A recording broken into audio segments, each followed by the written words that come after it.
I should probably tap into the games so there's background music as I crack open a water. Go to my promos.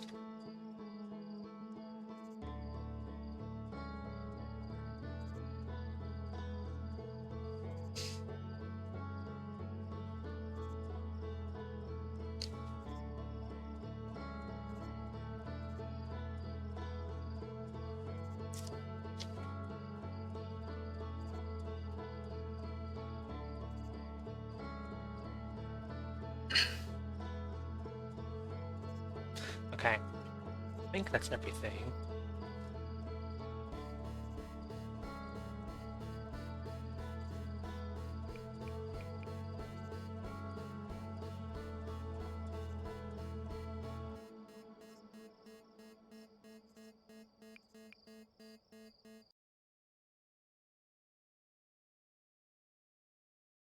There were some complications, but I think they're all solved now.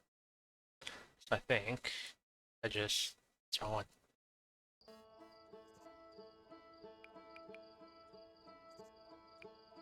I'll just resume. Every time I forget, like this thing takes like 30 seconds to load. I should probably do it preemptively, but it's not that bad. How do you talk about the weather? You always hear people talking about the weather, and I never understood it as a kid. It was like, what about the weather? I don't go outside. What's weather? I think it has been warming up a bit lately, which is good.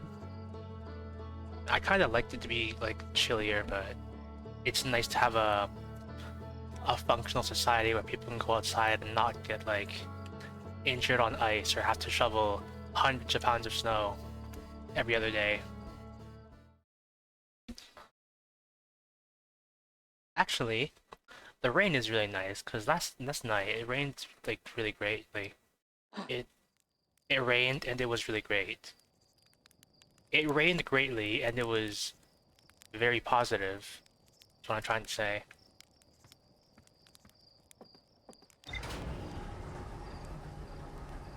English is weird. I don't know why I speak English. I wonder how life would be different if I spoke another language.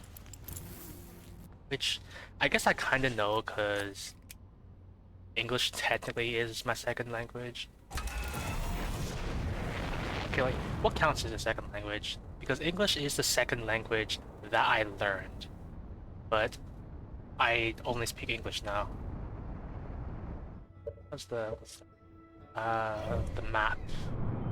How's the sun look?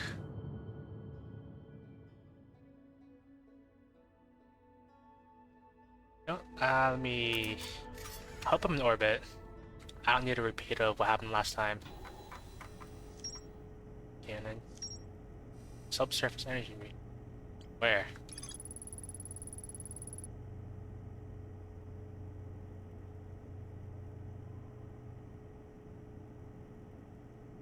Oh. I think the interloper is an easy place to get to, so I might go there first. I think I've actually wait a minute. Wait, let me look at that again.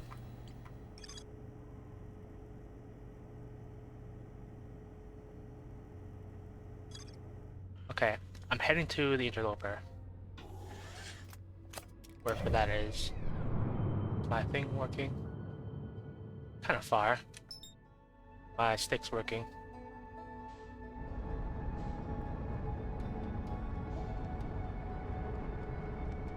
For whatever reason, I thought I was playing GTA for a second. I was pressing the right trigger to accelerate.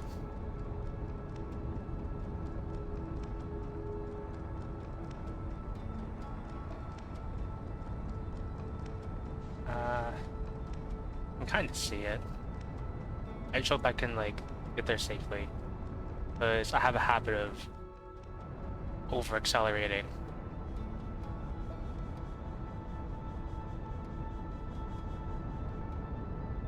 I think I'll be fine though. I seem to be getting there safely enough. I missed.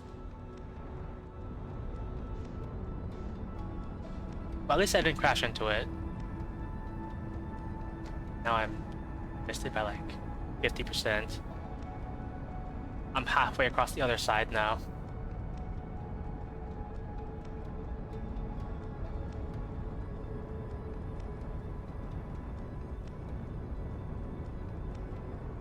So let me just get now. I'll just get there.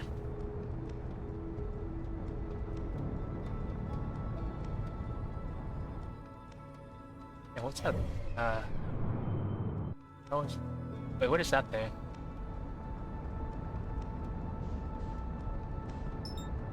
Oh, that's Timber Earth.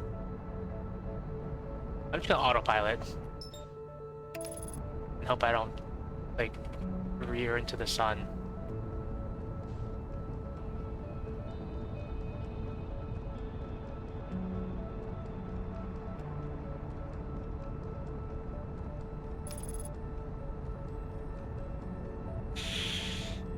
One of these days, I'm gonna learn how to actually drive this thing, like, and drive it well. It's just like real life. Except in real life, I think I always go too slow. Never gotten a ticket, so that's nice. I've received a court summons, but no ticket, so there's that.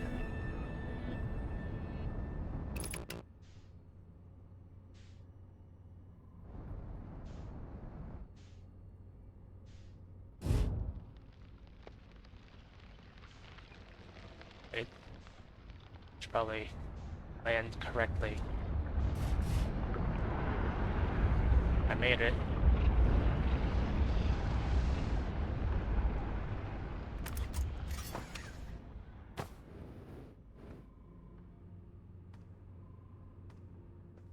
I got my suit right.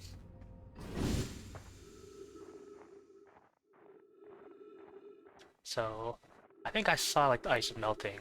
So that might be a thing that can happen.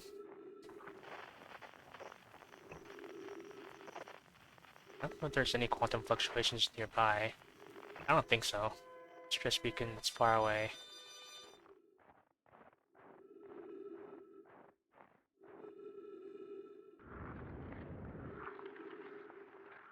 Where's the thing? I thought there was like a ship on some side of this. Maybe I should have recalled the ship first. But I just want to take a look around. I'm lost.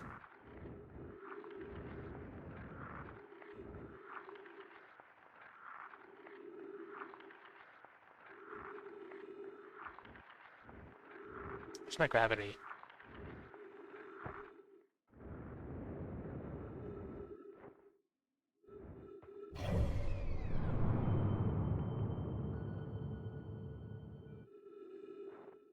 I'll take the ship and like try and look around. Feels safer. Unless I drive, in which case it's not gonna be safer. So I'm gonna drive.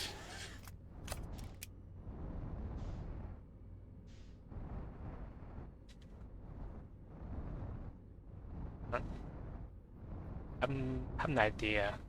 I'll probably have to wait until next time loop.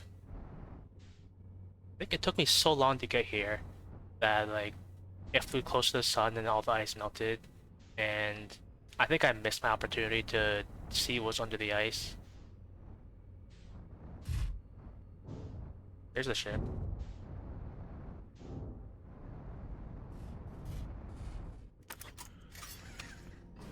I've already looked at it, so I don't know if I'll see anything new.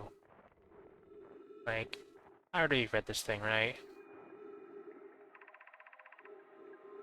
Yeah, it'll freeze entirely.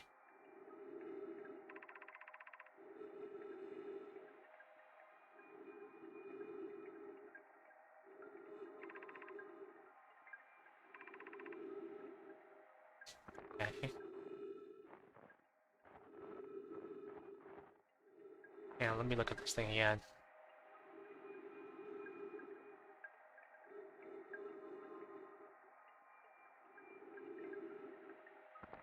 Shouldn't have landed on the dark side. Yeah, how's the path looking for this thing? Okay, it's kind of far. If I want to, like, See what happens when ice melts. I'm probably gonna have to get here a lot faster. I don't think there's anything left for me here currently in this life. Yeah. So if I have this correct, this side of the comet has gravity. Like enough gravity to actually land and park properly. And the other side, I would think the other side is like, I thought it would have more gravity because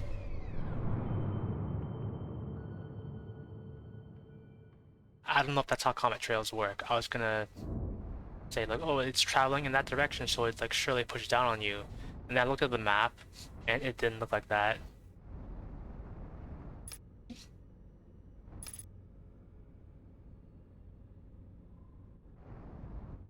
Find somewhere else to go.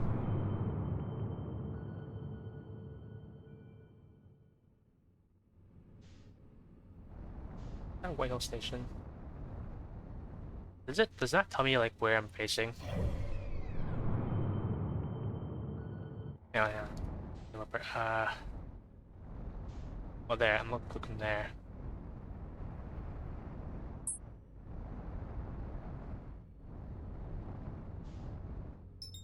That's the sun. It's just gonna push me away, right? Because that's how white holes work.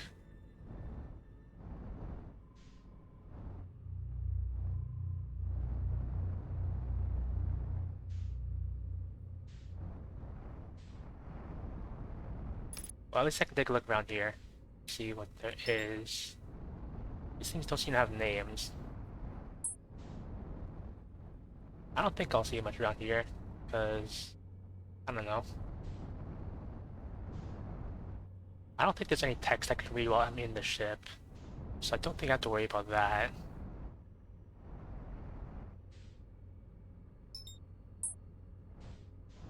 These things have gravity, like at all.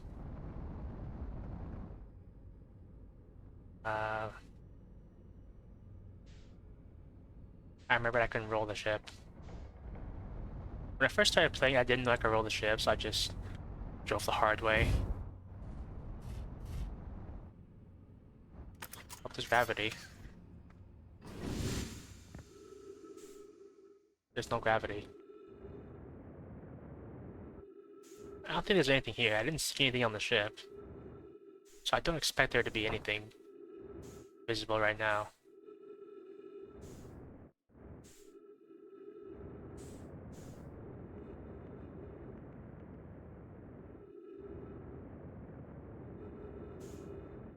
Oh,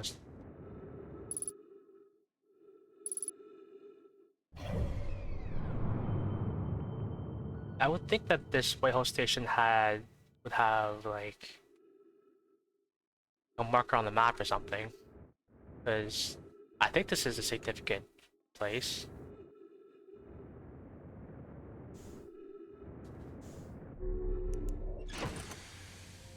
Gas.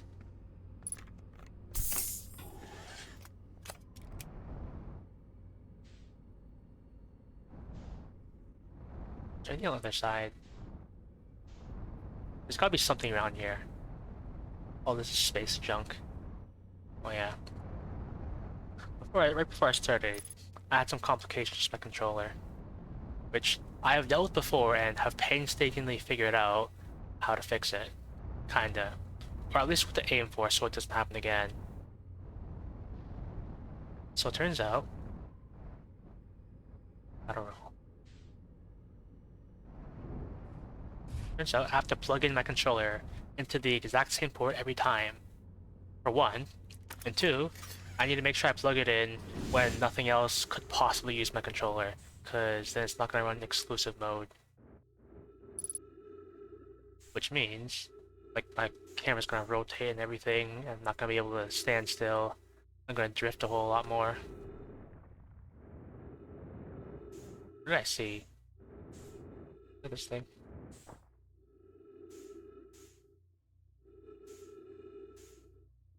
I thought this thing was like a readable tablet, because it was blue. Anyway.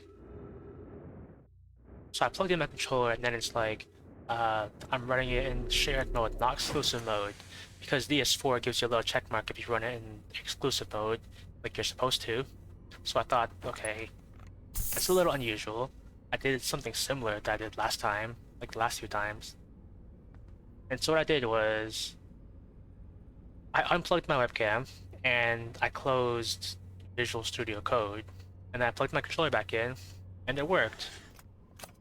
So I suspect for some reason, like, either my webcam or Visual Studio Code was using my controller.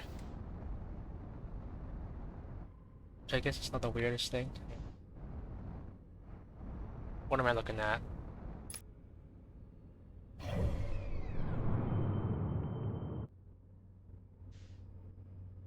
I think that was just like ambient starlight.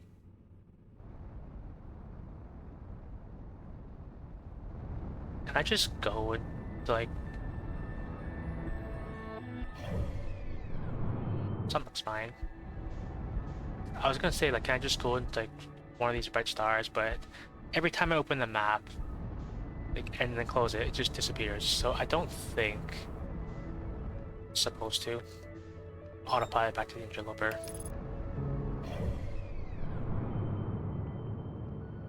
Wait, no, that's not gonna work.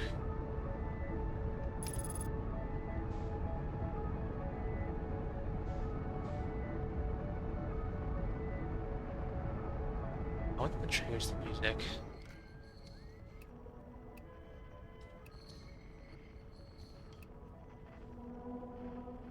I'll probably look at quantum fluctuations and probably find something.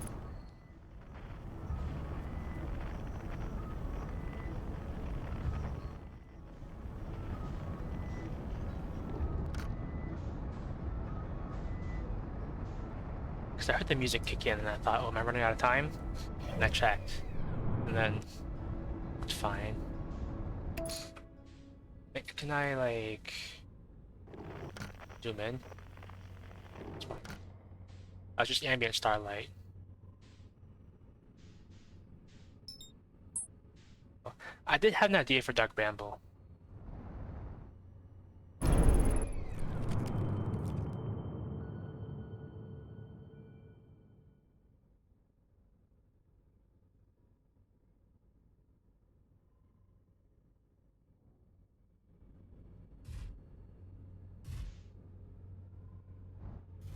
I park my vehicle. Is there a way to just like speed up time a little bit without meditating? Because I want to see something. What I want to do is I want to wait and see like what happens when this comet hits the sun. Because when I first went into this game, I thought like, oh, this thing's gonna hit the sun, that's gonna make the sun explode. But I'm not sure if that's actually the case. So I want to know. And by the time I get close to the sun, I should probably not be on this thing, so I can actually see what happens. Well, you know, I can just go to Timber Hearth and like sit on campfire there.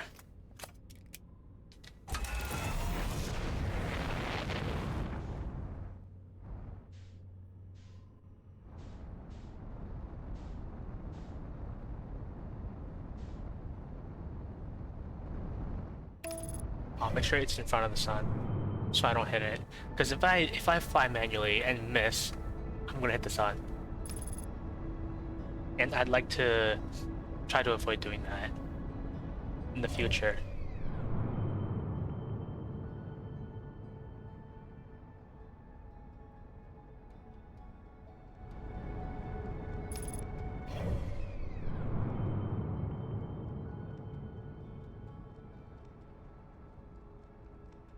There's probably like some more stuff to learn on Timber Hearth, right?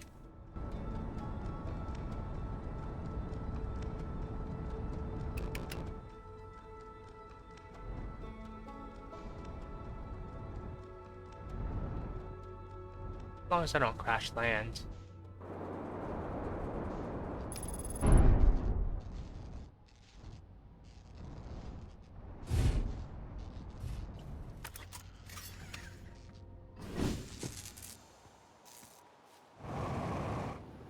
want to look at these things again. 'Cause I don't know what these things are yet. I'm gonna find out someday.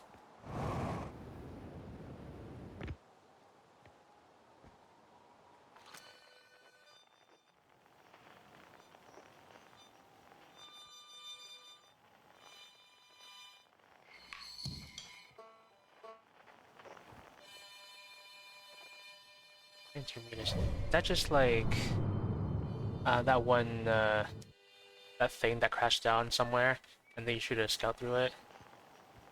See? I want to check the interloper. I want to keep an eye on that thing.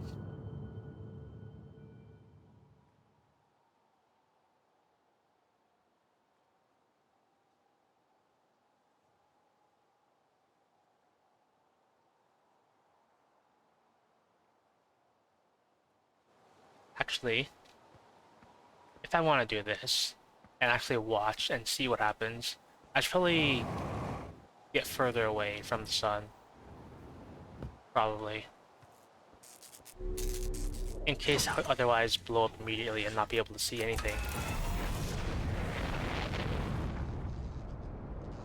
I mean, even without anything hitting it, the sun looks like it's seen better days.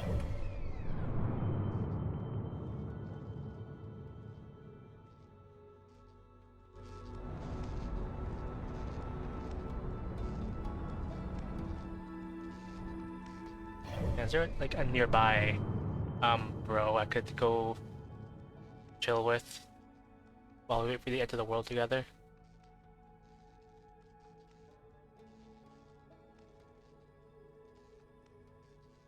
I think I'm getting kind of far, so maybe I missed it.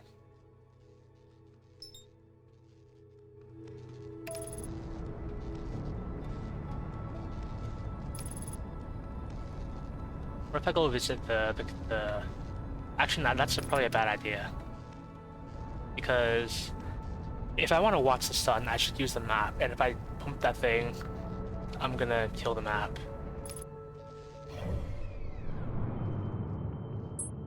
Fuck that.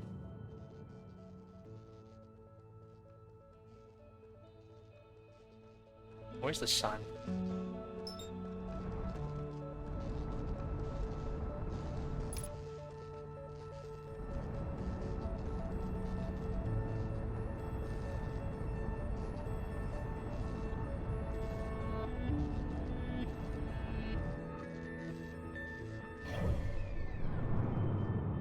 Okay, I think what I'm gonna do now is I'm just gonna watch this thing hit.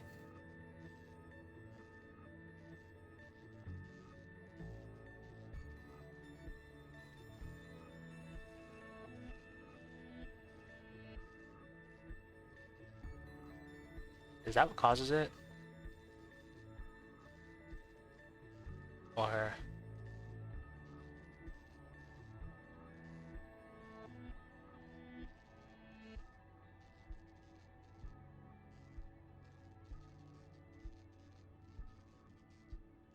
Maybe I should have locked onto the interloper.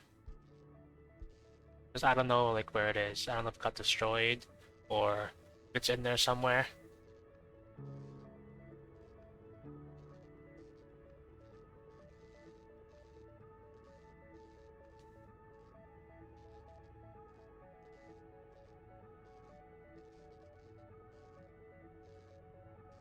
I don't see it. I thought maybe it would come out by now.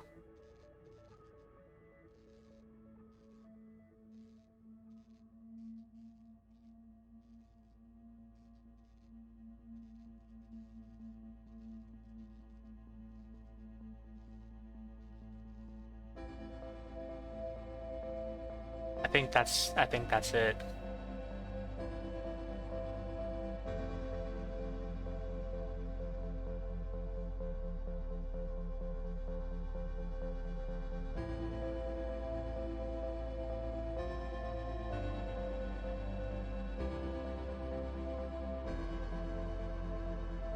So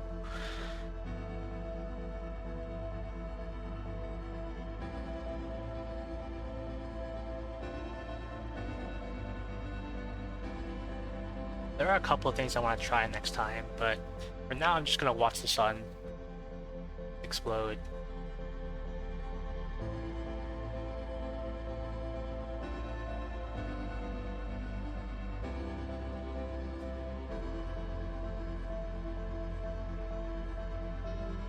I have a dumb idea for the next cycle, and I think that's a good sign. Every dumb idea I've had so far has been not that dumb actually, but I would be surprised if it actually did something.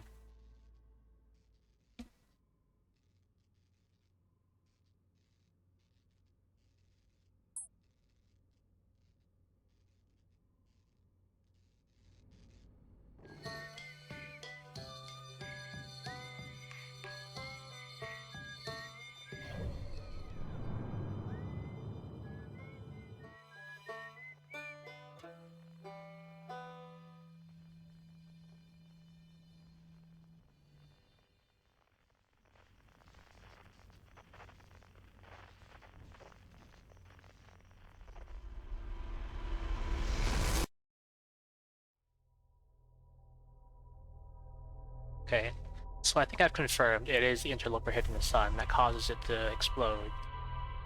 I think. I mean, by the time it gets there, the sun already looks like it's in bad shape, so I might be wrong. But I'm going to assume, like, that's what causes it, and then I'm going to try some things.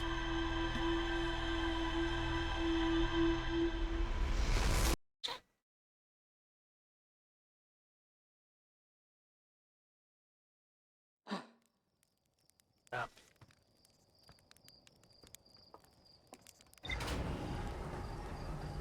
Okay. So there is also another impossible task that I want to try. When you first wake up and you see, like, something shooting off from Giant's Deep or whatever, I want to know if you can, like, catch it. Seems like an impossible task, because I don't think, like, you can lock onto it. So I'm gonna have to find it freehand.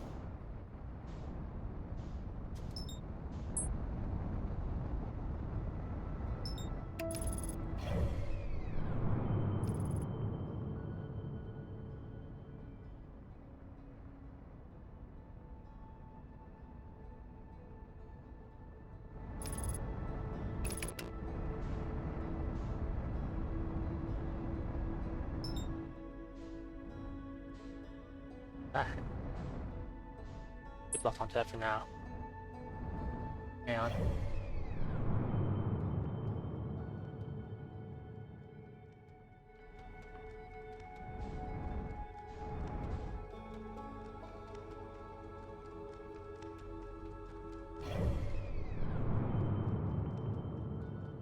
I think it's just gone. I'm just gonna head to the interloper and hope for the best. Which is seems to be heading. Actually, no, seems fine. I was worried for a second that it was gonna hit the sun, but seems to be okay for now.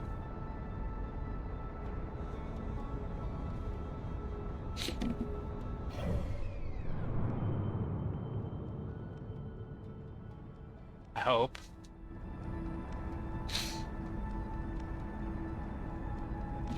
Yeah, it should be fine. I think I got plenty of leeway from the sun.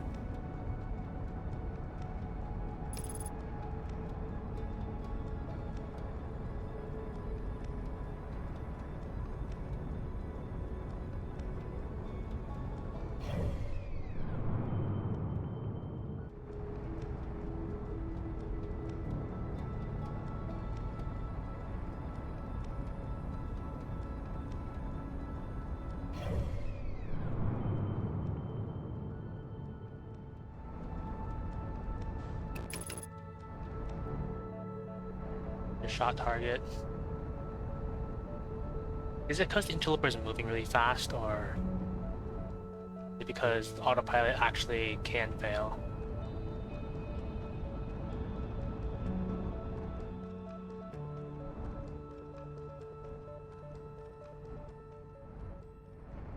Okay. I want to land safely.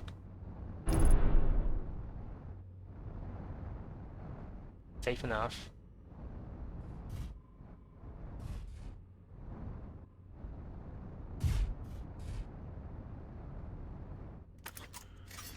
On my suit. Okay, does the ice actually melt? I guess I'm gonna find out pretty shortly. Relatively shortly.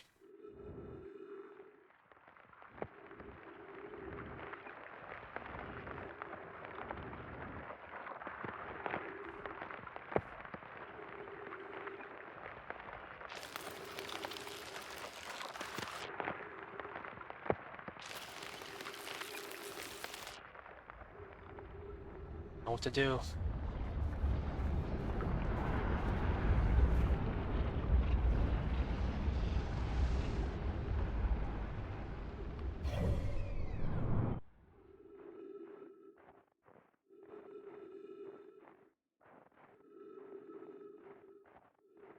How fast does it refreeze?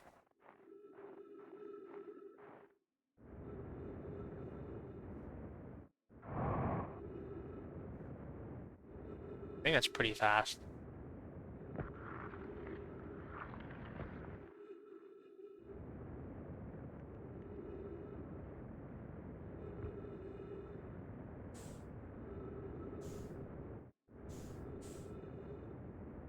I hope my ship is still good. So that's one thing I want to see in this cycle.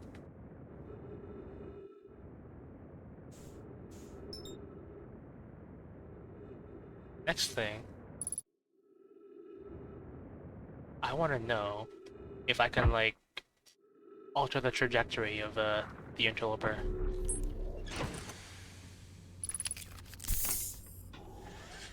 Like by bashing into it or something.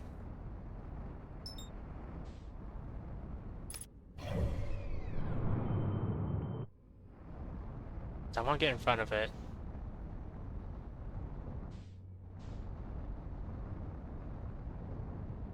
Assuming this is possible, I don't know how much, like, how much force it's gonna take. Is it going the right way? To be on the right.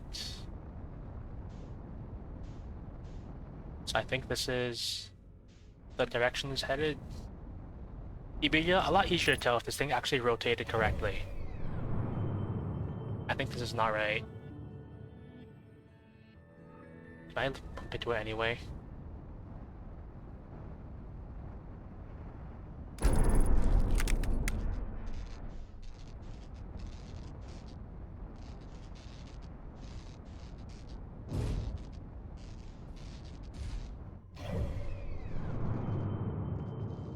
It's a predicted trajectory.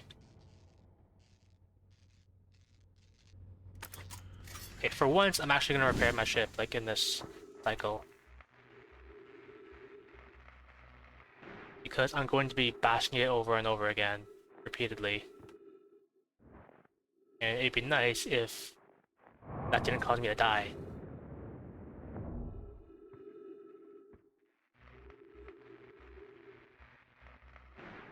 Windscreen damage too.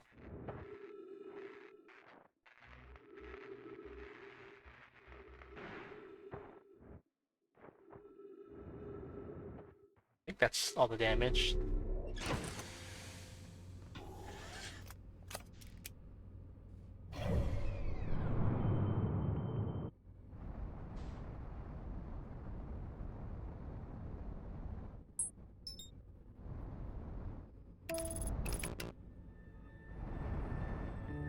Okay.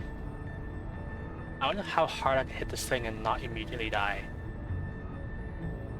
Let's try from 1500 meters and hit the landing gear so to cushion the fall.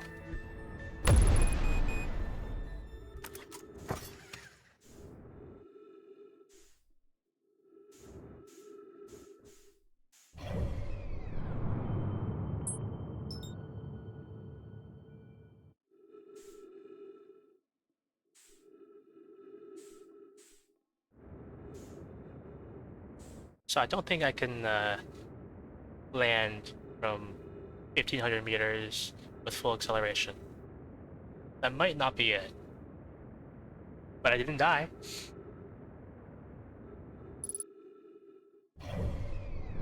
So did that actually affect the trajectory? I don't think it did.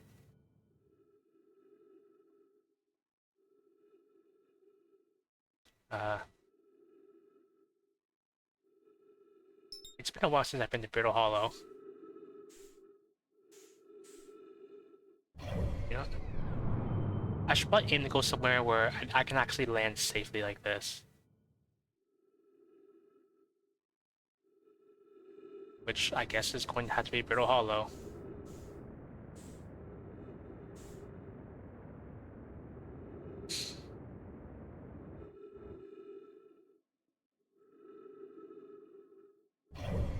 I should could read the ship log without the ship. Can I just like pick it up and take it with me?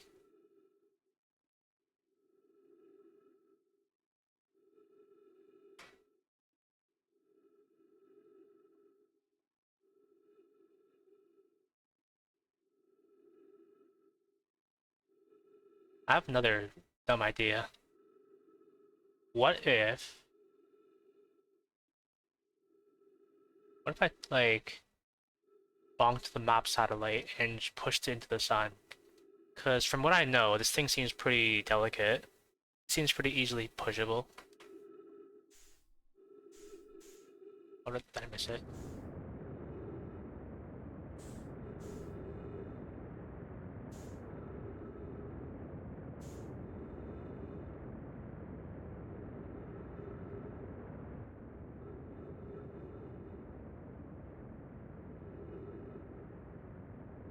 I just want to land on this thing safely. I wanted to say that I can.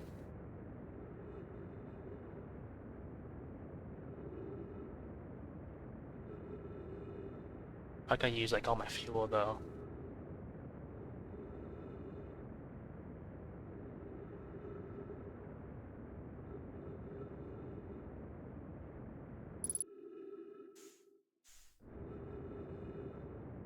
Okay, half my fuel, and I want to be able to land safely.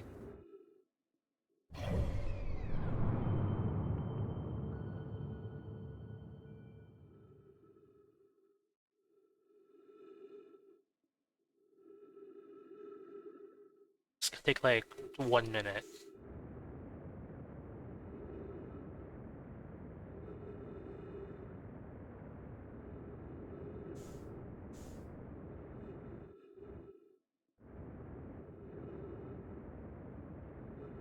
Probably line it up too.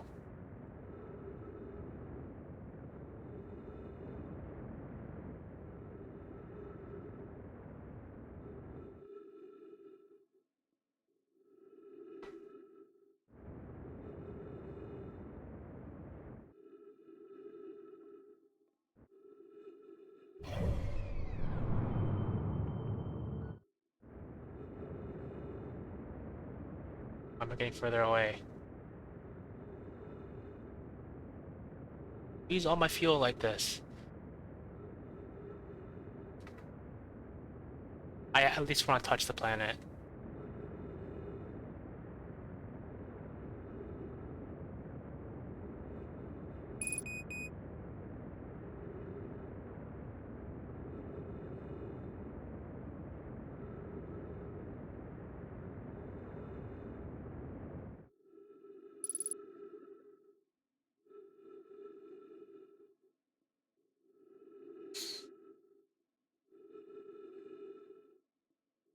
I think I'm gonna make it.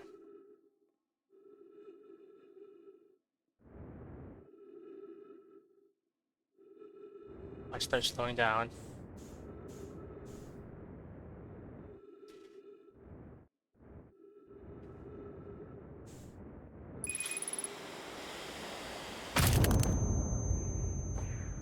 I hit it.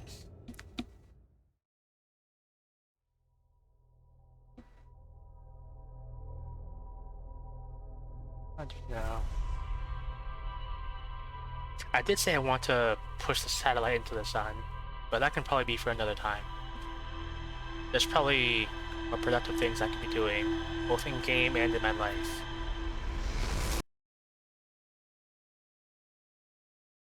I want to push the satellite into the sun.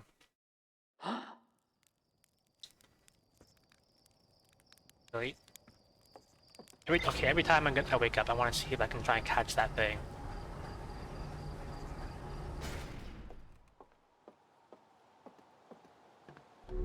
Like not even put on the suit. Just I don't need it. I don't need it where I'm going.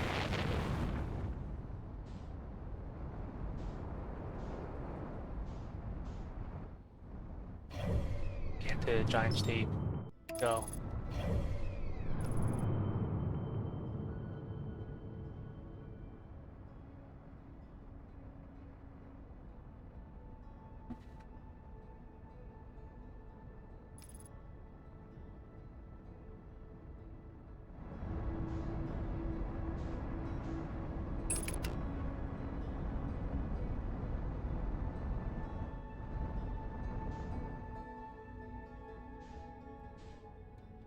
Is that it? Did I actually get it? I'm gonna hope that's it.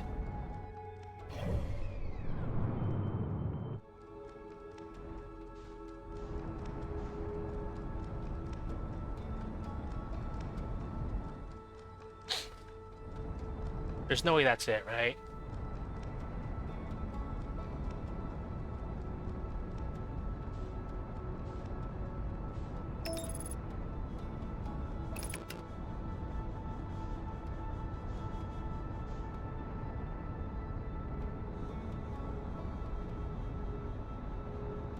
Is that actually it? Slow down. I want to be able to actually look at this thing.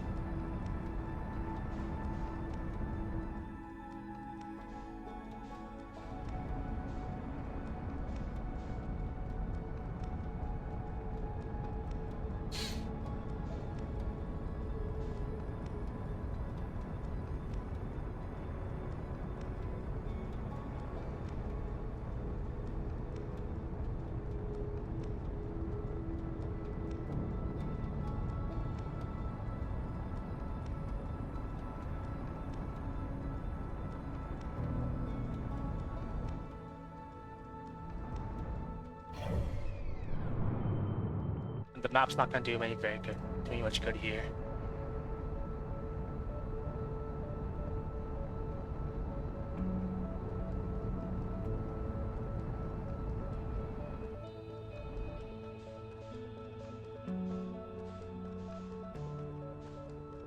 Unlock from the sun. I don't want to lock onto it anymore. So what actually is this thing?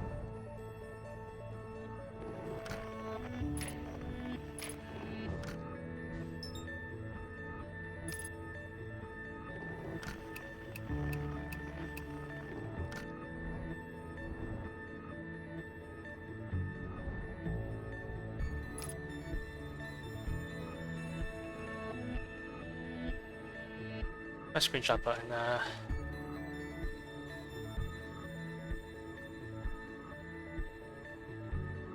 not it. I want to... Okay, there.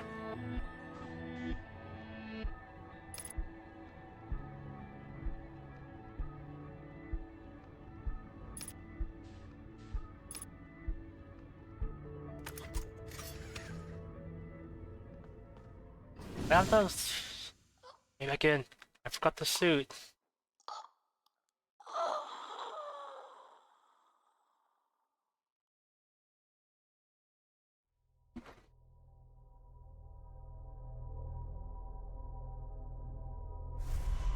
I didn't do all that again.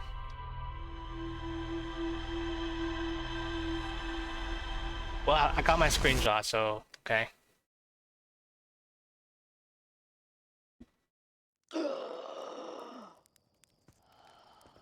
Yeah, yeah, I want to put a marker there, for sure.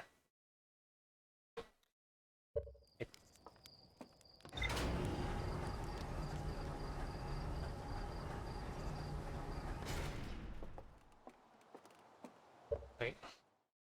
Wait. Okay.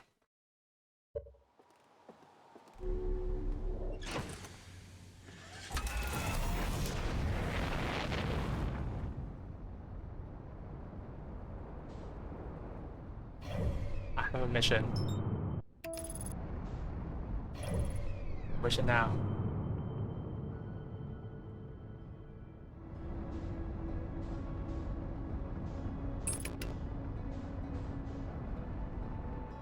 I think that might be it.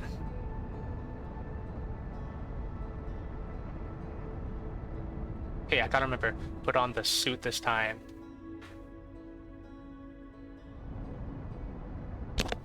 Hit the mic.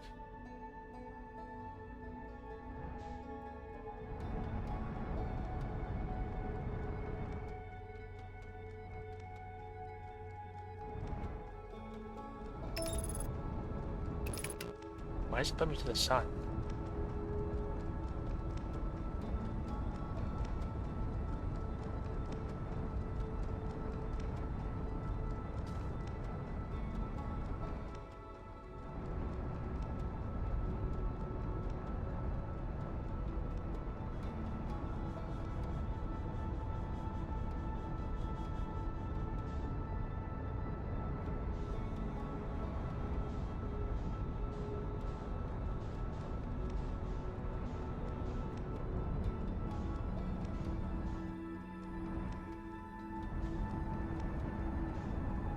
Get the suit.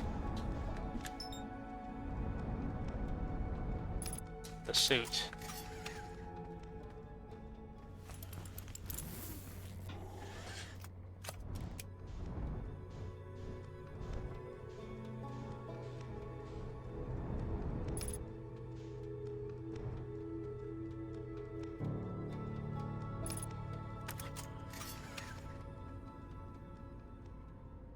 My suit. For sure this time.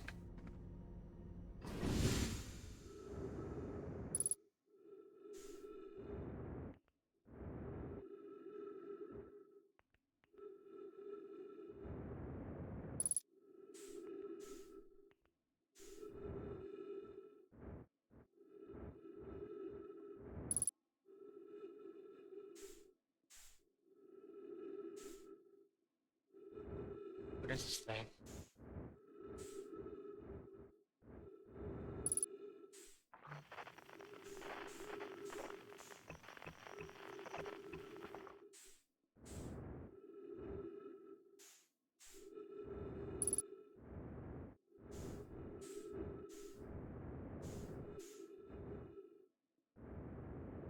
I think catching this thing was pretty hard, so I don't want to like touch anything that's gonna get me killed.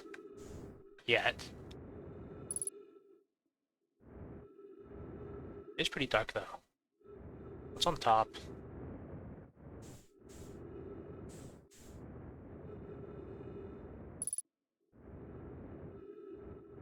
Hey, bonk it. My face.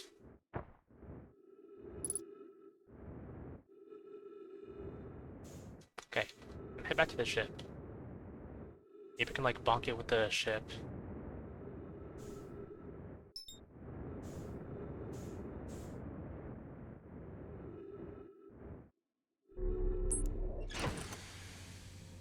Like, not even the ship log?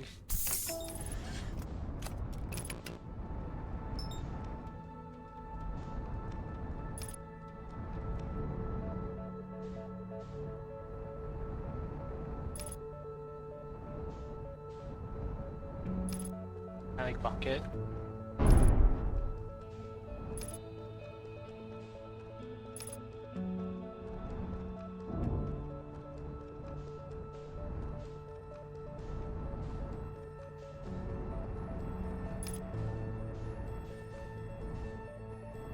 I should just go in there.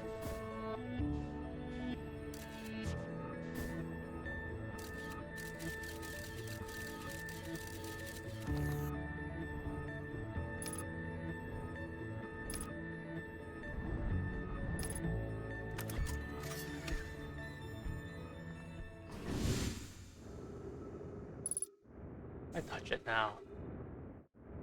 Didn't kill the scout.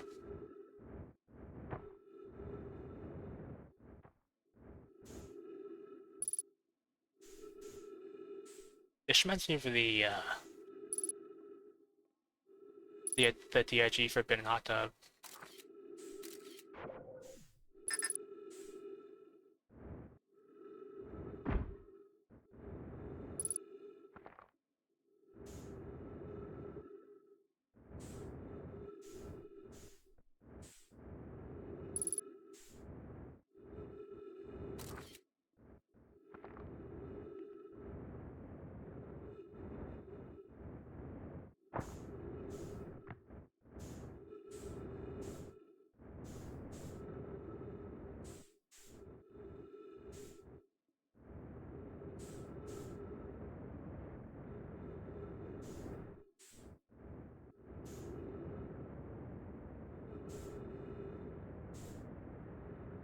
probably like a million miles away now.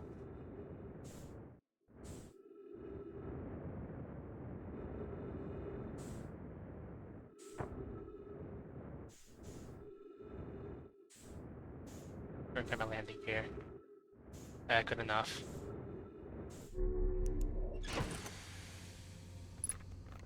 Get anything new out of that?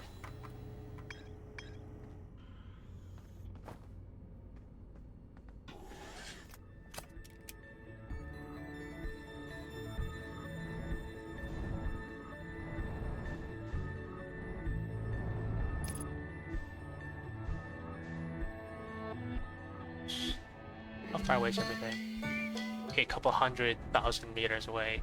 I'm definitely not going back now. But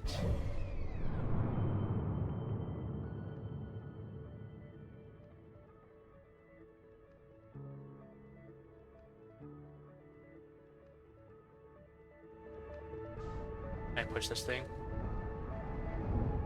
Like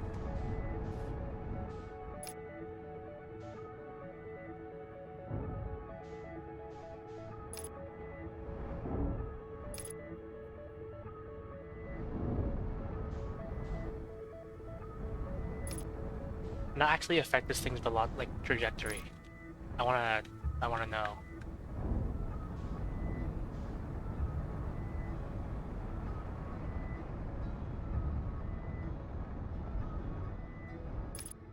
And let me see. So from the top, this thing is spinning counterclockwise. Can I like make it spin the other way? If I can, then I'll count that as being able to change its trajectory.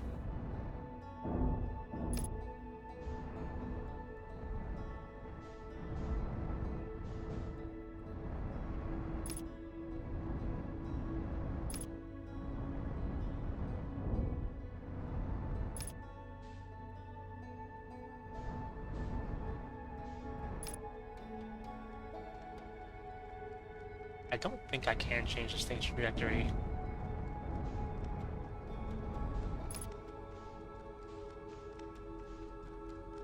Unless maybe it's really slow.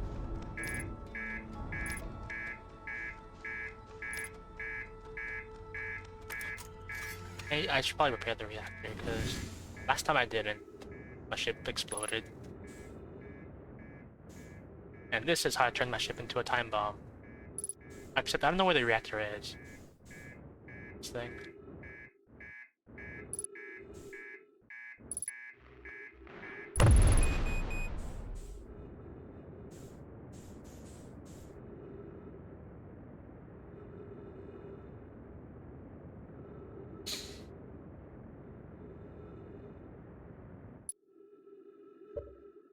Put a marker there too.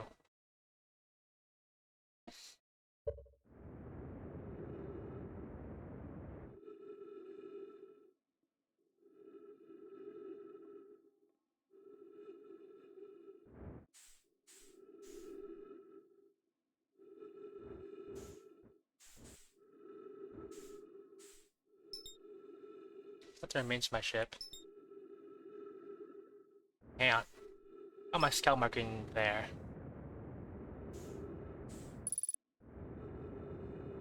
I hope this is the half of my ship that has like the fuel and stuff. Which I don't know. Can I still read the ship log?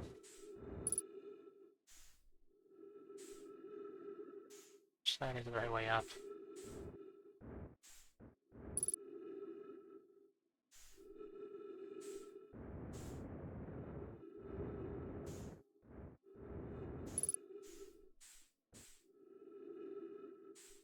How's the sun looking?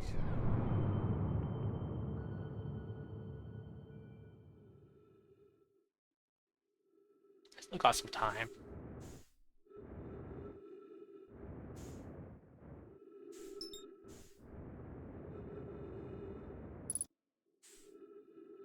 You know, I'm probably gonna run out of oxygen before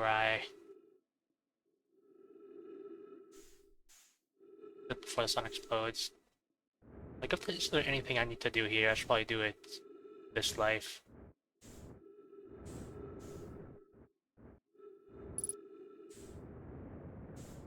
because this is quite literally a once-in-a-lifetime opportunity. Actually, I had a whole list of like topics to discuss today, but every time I play Outer Wilds, I just get so invested in the environment and stuff. I just forget everything. I did have a whole list of like discussion topics that I haven't consulted yet once yet. I keep checking the map, it's like not gonna do anything.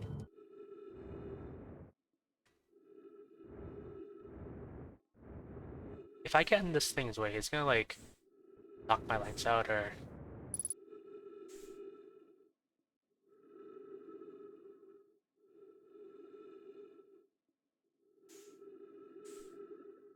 It's just gonna gently push me away.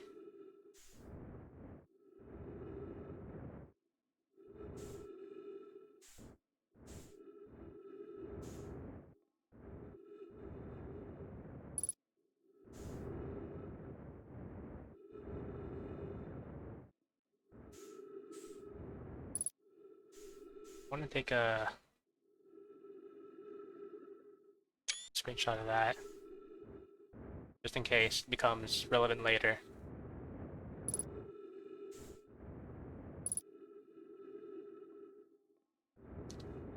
You know what? I'm just gonna chill.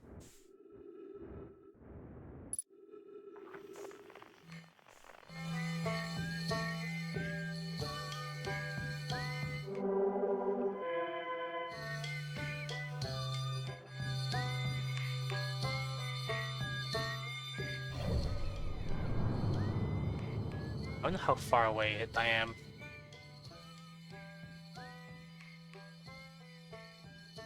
Why am I shaking so much? Or I have anxiety? Well, I'm just gonna chill here until I run out of oxygen.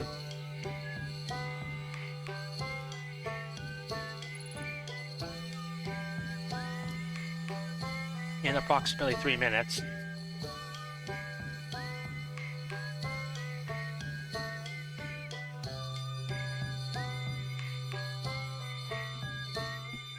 Okay. I think one discussion topic I had was...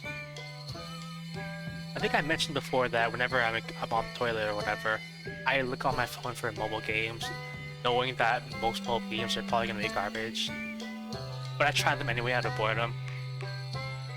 And I found this one, like, visual novel thing, and I thought, why not? Like, what have I got to lose?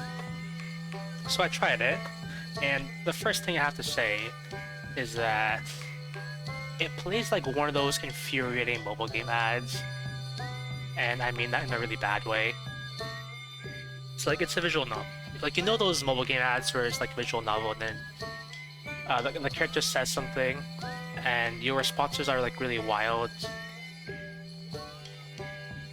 Like, for example, like a character says, "Oh, I'm pregnant," and then your options to respond are like, "Throw it in a dumpster" or "Kill it," and then the ad shows you picking one of those obscene options.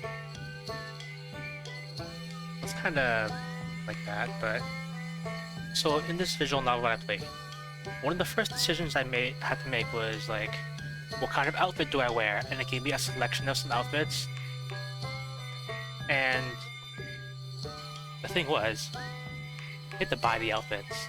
Like, they were not free. You gotta like get premium currency, diamonds, gems, or whatever, and you had to buy the outfit. And first one was like, you're going to work, and you gotta put on an outfit. The first option was like a nice black suit, shiny. Next one's like a shiny purple suit. And then the last option was like a shabby ass, like butter stained suit or like stained shirt, whatever. It's the only free option. And like, I'm not taking the premium route like in any of these visual novels. Whenever I have to do something, I do it as the free-to-play experience first.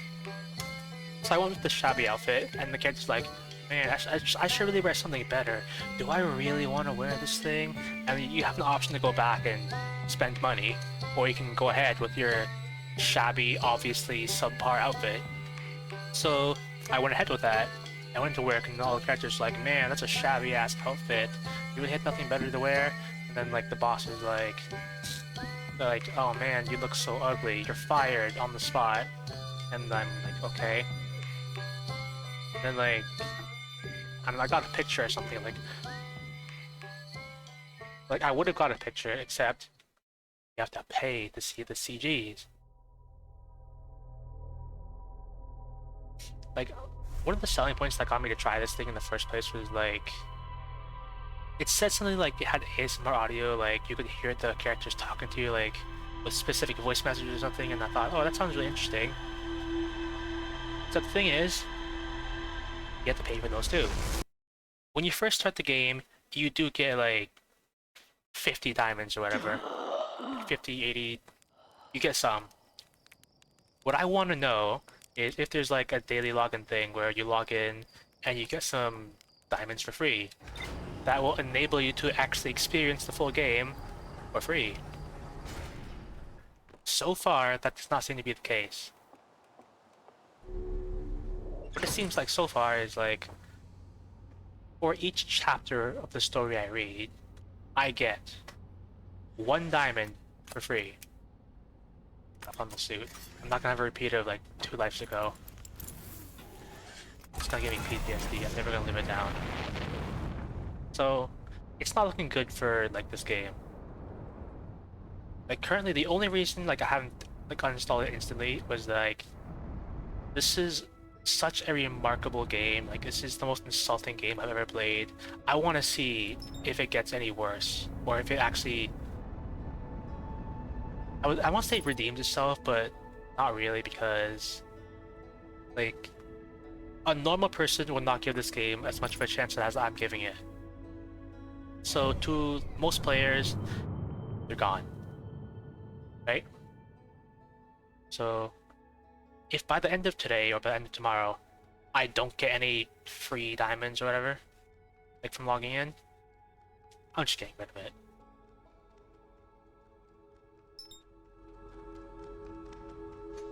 What's that thing? Is that, oh, that's Arrow Rock.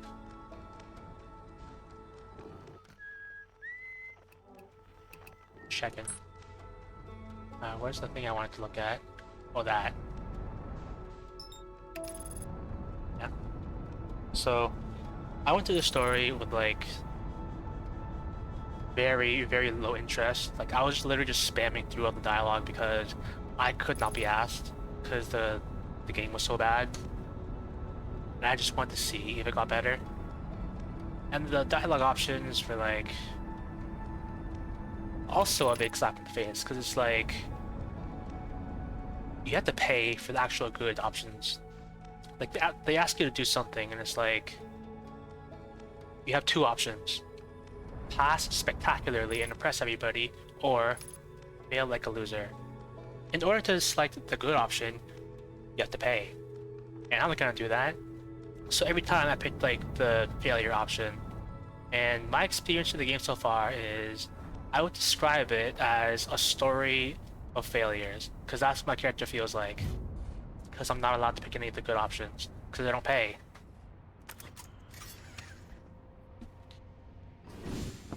Yep. The story is like you're an office worker, like I mentioned, you go to work, get fired, but then what happens is your building gets attacked by I don't know, an organization looking for you or something, and then you get extracted by a group of secret agents, and you're gonna be a secret agent too. And then it's like they're driving you away, trying to run away from the bad guys, and it's like, oh no, they're chasing us. But you gotta do something. And then your options are like shoot them all down expertly like a pro for 27 diamonds, or fail and miss every single shot and look like an absolute loser, which is the free option. And that's what I picked. So I did that, and I looked like a loser, and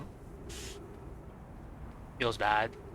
Like, I am losing my soul by playing this game, but I'm still gonna do it anyway, because I might not be a League player, but I still play games that I don't like, because I enjoy how bad they are. And this is an epidemic that plagues many people.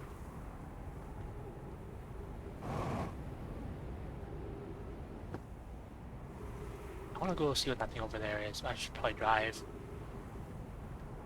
So yeah. So I picked that option. I failed spectacularly, and then the other character, the driver, has to like handle it themselves because I couldn't do it. And then we get to the base, and it's like, "Oh hey, welcome, new guy. You're a secret agent now, and you're gonna need some like special secret agent clothes." And then you get another outfit selection screen where it shows you this like this fancy top secret agent, James Bond looking like outfit, and then of course that's a paid option. The free option, like if you scroll all the way to the right, what you get for free is once again a shabby ass, ripped, ragged, stained shirt. And so I picked that, and then everyone's like, "Hey, that's. Are you sure you want to wear that, man?" It's like we got all these fancy suits, and you want to wear that shabby outfit? And my character's like, "Oh damn, I'm being judged. Like all these people, like most of which are hot women who I probably want to impress. Do I really want to wear this?" And once again, you get an option to go back and buy a good outfit, which I didn't do, of course. And then I kept it. And the character's like, "Nah, man, I like the shabby clothes. Yeah, I'm just like that." And then all the characters like weird, but okay. Once again, feels bad, man.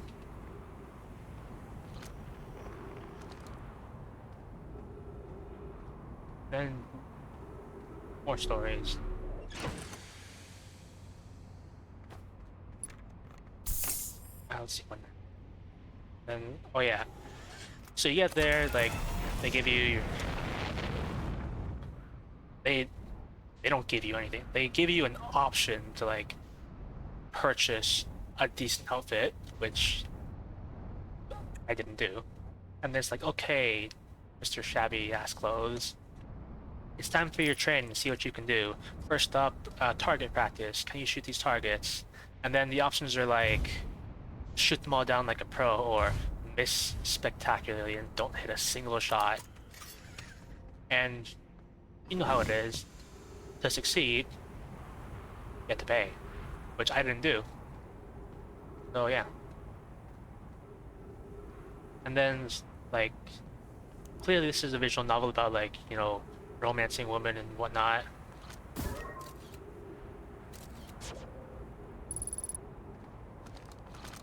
And, like, I think it's pretty obvious that what you're supposed to do is pay for the good options and actually impress all these women. But I missed every single shot, and they're like, okay, this guy sucks ass. And then the person who picked you up originally was like, oh, well maybe they're better at close combat, so they take you to like a boxing ring to try your close combat skills. And then you know how it goes. Knock out your opponent with a single swipe like a pro and look like a Chad, or get knocked out in one hit and look like a loser. You probably, if you've been keeping up with the story so far, you know what I picked, because I'm not paying. So I lost the fight. I looked like a total loser. On paper, I have no skills. I'm a new secret agent, no skills. I'm terrible at everything. Miraculously, I fail every single like possible skill check somehow.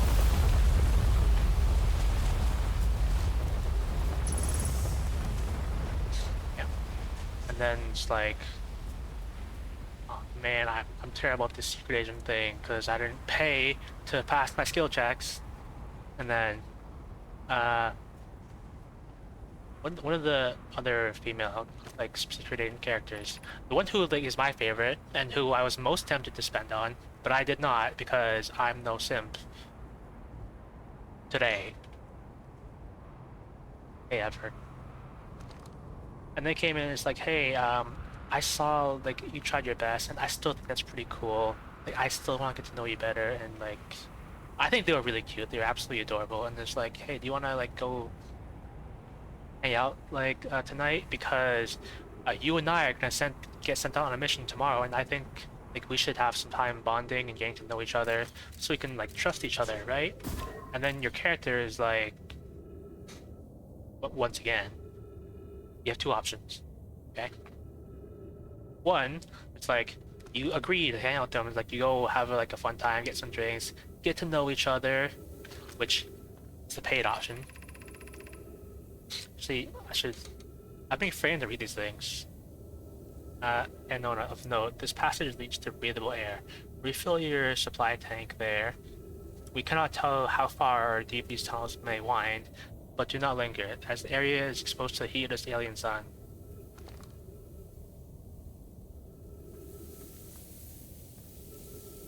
What is that thing? Is that a... like this? Getting sharp. That's why I have no friends. Milore, we have found an enormous cavern at the end of this passage that appears promising. I believe we could construct long-term shelter there. Oh wait, there's more. Cavern Milore found is a wise choice for the shelter. Could one of you mark directions for the others to follow? This is the start of the path to the shelter at the site. I have left directions to guide you there. Of note, we must hurry, as the pathway there is filled with sand. Do not allow yourself to be buried by sand, and make sure no one is lost. Oh boy, I remember that. Got crushed by sand, which I thought was soft, but apparently it's not. Emergency escape hatch. What is that? Oh, it's an emergency escape hatch.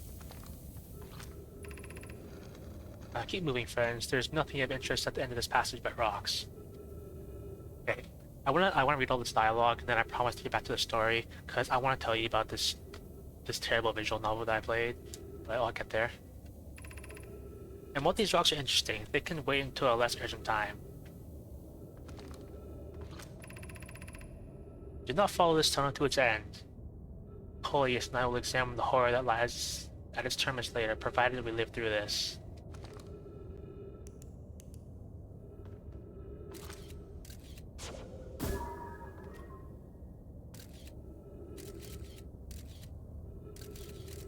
I don't know what I'm looking at.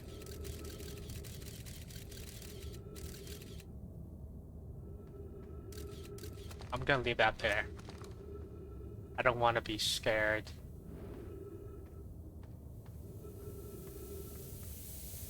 Too late.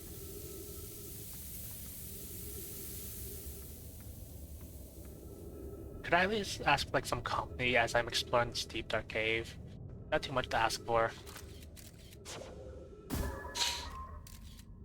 Alright, the thing I was saying. Let me... Bell. Alright, the cabin's filling with sand. I should probably get moving, like they said, like they recommended. To reach the shelter site, walk forward until you meet the sandfall at the pit, then turn left. Continue the room filled with rock column formations and climb upward through the opening above them. The sand here is rising, so you must be cautious but swift. Okay, walk forward until I reach the sandfall at the pit, then turn left. So keep going forward and then left. I mean, I don't know where's forward, but...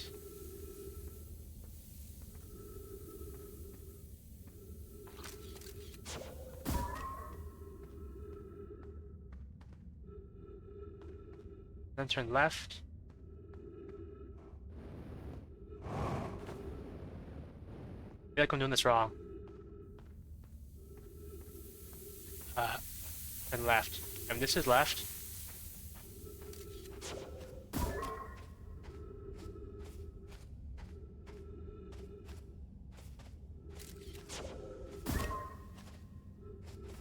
I crouch. I don't want to go like, I don't want to go this way. I want to go like this.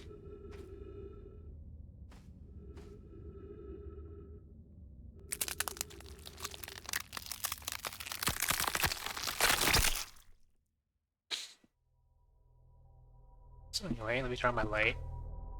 And I'll continue the story about this terrible visual novel that I played. So yeah, like the stereotypical shy girl, like my favorite in that story, like came up to you in your bedroom after you lost training spectacularly, and like still has interest in you and is saying like you still look really cool and they want to spend time with you because you and her are getting sent on a mission the next day and she wants to get to know you better. So like you can bond and you can trust each other, right? And then the paid option is you agree to go with her, you have a great time, you get to know each other really well, presumably, because I didn't pick that. And then option 2 is to like uh, turn her down and say you want to be professional and just talk this out like all business like. And there was option 3, which is also free, but option 3 was to ask her to leave, which I did not want to do because I liked them, and well, that's all the reason you need really. So I picked option 2 to just be professional and all business like, and they were like really sad about it, like saying like, oh, it's because you like the other person better, isn't it? You like them because they're a redhead, you think that's hot, or they have better boobs or whatever.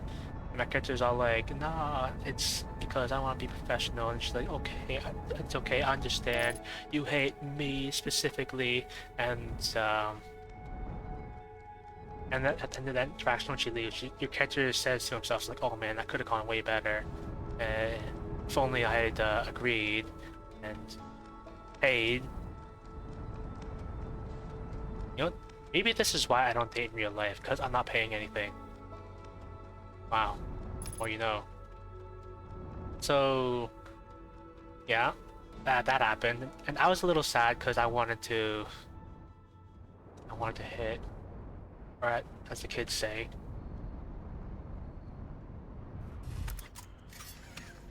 Like on my suit. So that happened. Then it's like, your character goes to bed, and next day you wake up for your mission and it's like, okay, and new rookie, recruit, whatever.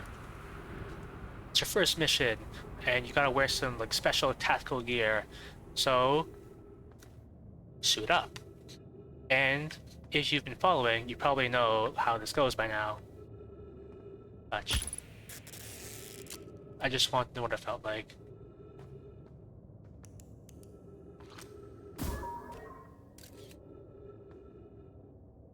You know what? I know last time when I died I said I didn't want to go like this, and by that I mean I didn't want to get crushed, but that actually looks a lot worse. So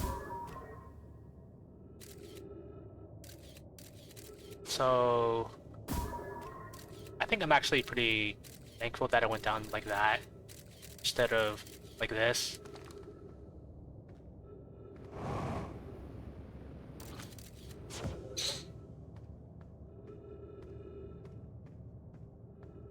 I'm normal going. So yeah, next day rolls around, you gotta put on some tactical gear.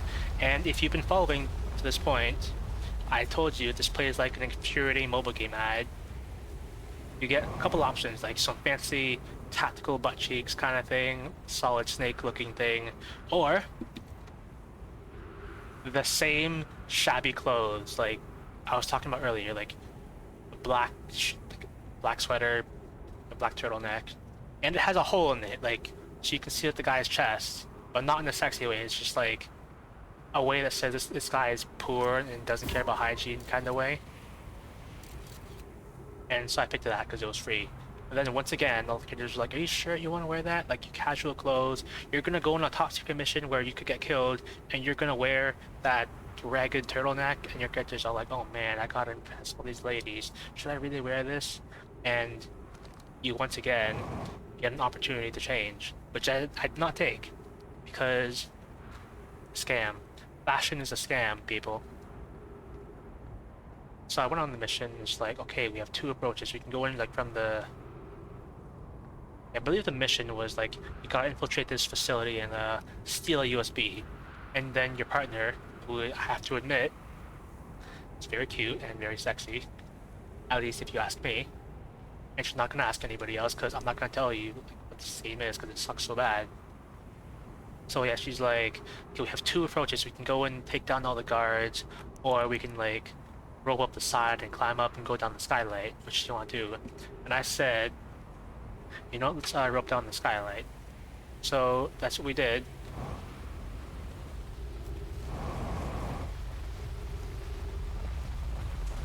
And then she's all like, okay, be careful, hold on tight, and most importantly, don't make a sound so you don't alert the guards.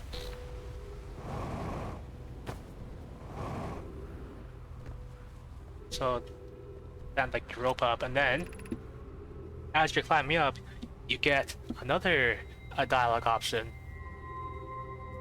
I already read this. Shuttle home. And your options are like, A, climb up swiftly and stealthily, like a pro. Option B, lose your grip and fall down and scream like a little bitch. So I picked the free option, which is to be a little bitch, which coincidentally is also free on the internet.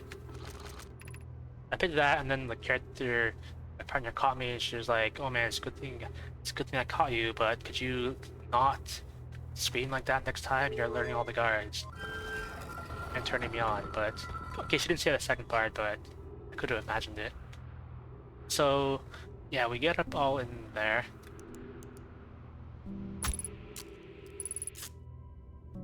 I probably shouldn't do that if I want to like actually breathe.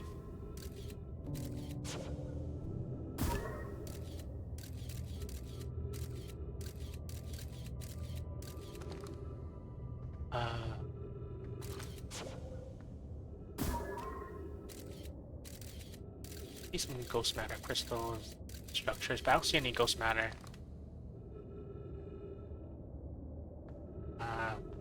What does the sign say again? Sun City. I don't think I can go there.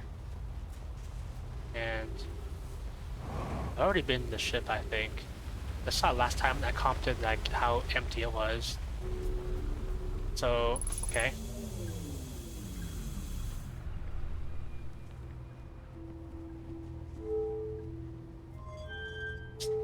I don't know what the middle one does.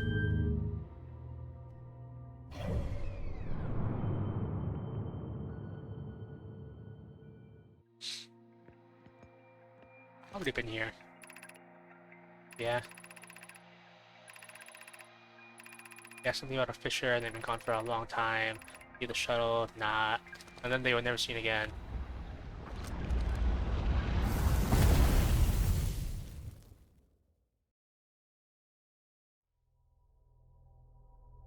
Did I shoot myself into the sun? I mean, okay, surely there's gotta be like some sort of scrapbook, like player created imaginary scrapbook of the ways that you've died, and I have to say that's a good one. So good, in fact, I'm going to put a marker down.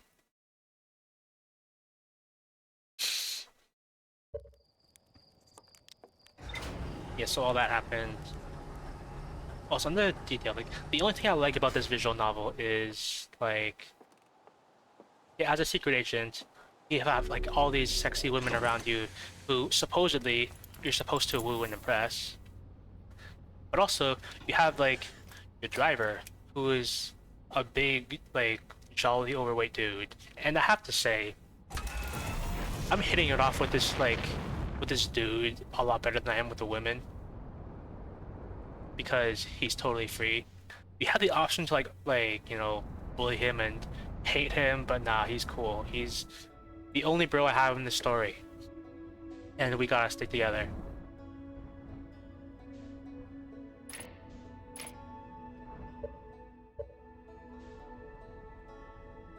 Yeah, I feel like I'm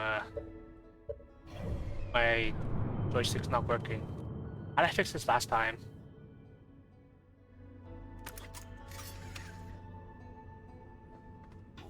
How did I fix it last time?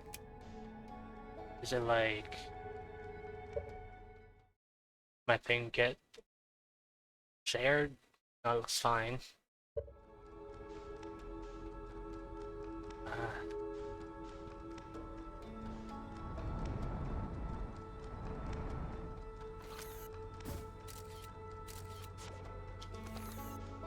don't remember how I fixed this last time, so I think I'm just gonna have to live with it for this life. But thankfully, I think it fixed itself last time, so I think I'm just gonna leave it and fly manually, which has always been a recipe for disaster. But I believe. What do I believe? I mean, I believe this is gonna go terribly, but I do believe.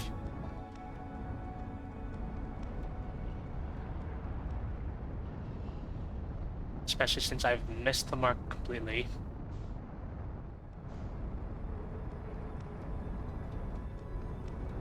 Alright. So yeah, you go in, you just roped up after you fell and screamed, and your partner had to catch you, which was very nice. And then you get the USB drive without any drama. And then you exfiltrate. And then the building blows up. And then your driver sees it and it's like, oh man, did you guys do that? You should blow up the building. You weren't supposed to do that, and you thankfully all the options are free. You can say like, we didn't do that. And the guy was like, "Oh, thank God! I knew you guys were good people. You wouldn't blow up a building," which the writing kind of sucks, but whatever. And so you go back and you report it, and it's like they ask how it went, and then let me hydrate.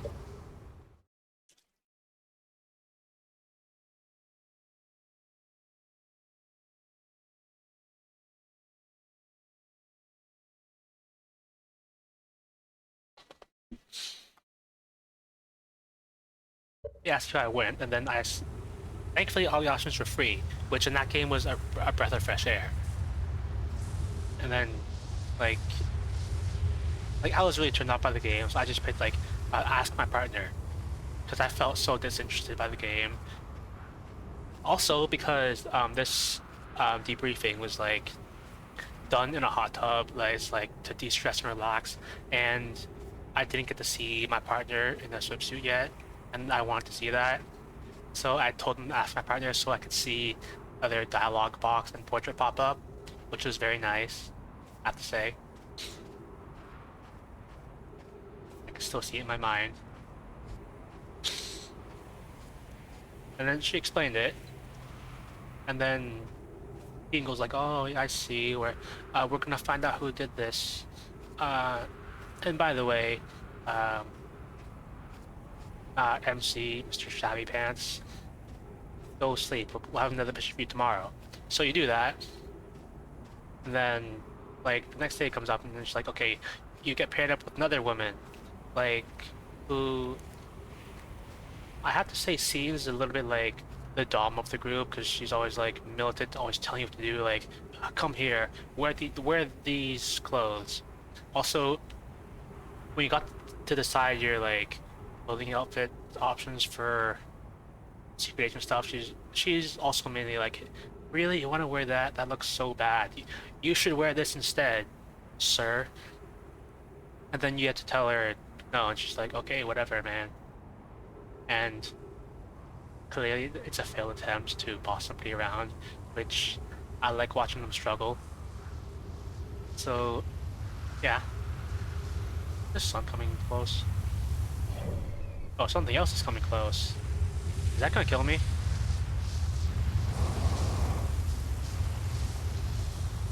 Probably. Or not?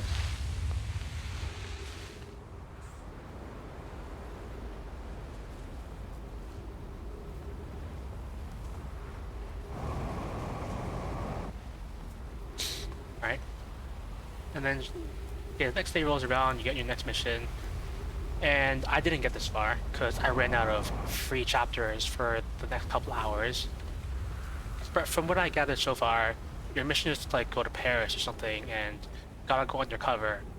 So, one of your first tasks there is to pick an outfit to wear while you're there. And your character is all like, okay, I gotta look conspicuous, so I can either look like a fancy rich guy or a cheap, tacky, like, tourist who probably has no idea why they're there, what they're doing, who's probably like culturally appropriating the culture, being French. And let me tell you what the options were. The paid premium options were like, fancy suit and tie, like you're a billionaire flying to Paris for like one evening, then flying to another country, causing major contributions to global warming because you're flying a jet irresponsibly and all that. And then the free option was like some brown cargo shorts and a white t-shirt that says I heart Paris. I mean, it could be worse. Like, if you saw a guy like that, if you saw someone in your country who is like wearing a t-shirt that says I heart name of country, I would think, I mean, I'd look at him for sure, but I wouldn't think he's doing anything weird. I think he is weird, but he's not doing anything weird. So I think that's actually not a bad disguise. So I chose that option, and then all my peers made fun of me because I was a failure. Then later that day, we got on the plane to go to Paris and everything, and then the plane got hijacked by the people who were hunting me, and then you and your partner is like, "Oh man, I didn't know this plane would get hijacked. Like, we can't let them take the plane. We gotta do something about it." And then you get an option. Your options are take them all down single-handedly, like a pro, which is the paid premium option. The free option was make your partner handle it, because you can't do anything. So I picked that option, and my guy actually said, like, hey, can you please, pretty please, like, take care of them all, because I can't do anything. And she's like, fine, so useless. And she did. I mean, and then I got a dialogue box that says she takes them all down like an expert, right?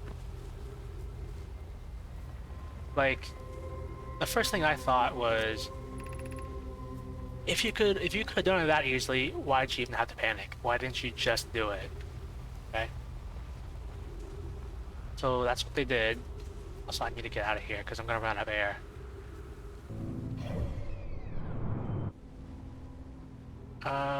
Okay, I know what I'm gonna do. I'm gonna get someone else's car. That's what I'm gonna do. If I can get my key in the ignition, fumbling my car keys, it's too real. Air. I hope this ship has air in it, because if it doesn't, I'm gonna have two problems. The first problem would have been that I didn't have any air. The second problem would be that I'm in somebody else's car, and there appears to be a dead body in there. Which I guess is only a problem if you, like, let it be a problem.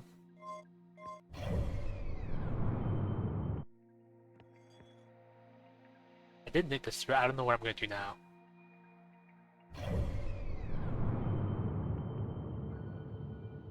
Can't I, like, drive the ship at all? Like, what does the middle part do?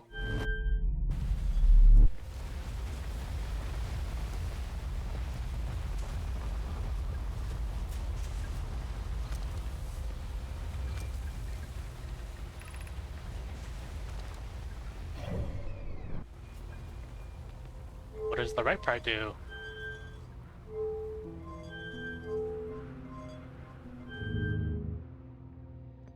Yeah, so you did that.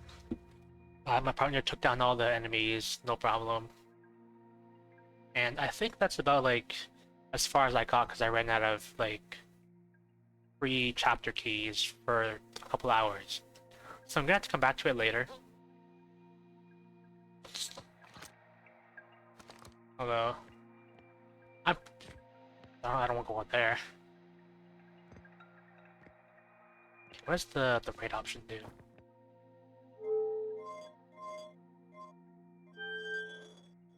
I don't think it does anything. You know, I just want some air. That's all I wanted. So I guess I'll just go back now.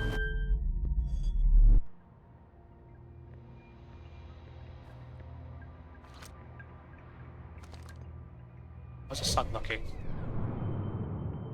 The sun looks fine. That's my dad said before I got into therapy. So that's as far as I got. Barbaric keys. I think another situation was early on that I forgot to mention, like when you're with the person who originally pulled you out of your office job and like you're taking a plane to the secret base and that plane gets hijacked, like you get attacked in your quarters, and then you have to like fend off your attackers, and you got an option for what to do. Option 1, take them all down in cold blood single-handedly. Option 2, and this is pretty much exactly what I said. Option 2 was to scream like a little bitch and call for your savior, which is what I had to do. So that's what I did. Because 1, that's very fitting for me. 2, it was free. So we did that, and then like they rushed in, and then the dialogue said, I took their high heels and bashed the enemy over the head with it and killed them like that, which I guess it works. But maybe I'm thinking about that too much, because it seems like hard to imagine. Like, you call for help, your savior rushes in, you take their high heel off of their foot as they are rushing in, and then you use that as a weapon. And I have a hard time picturing how that would work. Because, like, can you just, like, kick those off like that? I thought, like, they were pretty tight. I thought that was one of the reasons why they were so famously uncomfortable. Because they were so tight and they reshaped your entire foot structure, because they were built for a completely different foot structure than humans. So I did that. And then it's like, oh man, we gotta hide the body. Also, this all happened like while me and the savior were in our underwear, and this was supposedly a public plane. So I don't know what we did, but we took the bodies and like across the plane in front of everybody, supposedly, and we dumped them into storage. And then I think this is weird because after we did that, like we had like a little conversation about like, oh man, we killed somebody, and what are we gonna do now? And then the girl was like, don't worry, we'll just pretend like it never happened. Oh, by the way, your character has an anxiety attack. And then the girl asked if there's anything she can do to help, and thankfully all the options are free. Okay, so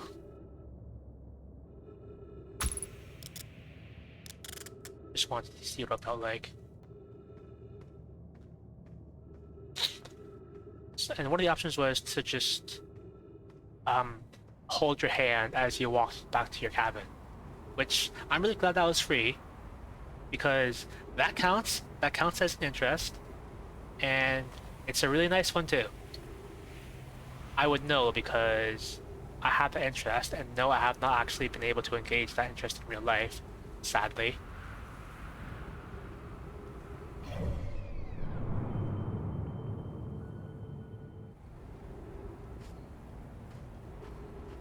And so we did that, and then the game in dialogue was just like, you two walk back to your cabin hand in hand in your underwear across a public plane where everybody looks at you and like just pretends not to see you. It's kind of weird. Also, this story has like a bunch of typos.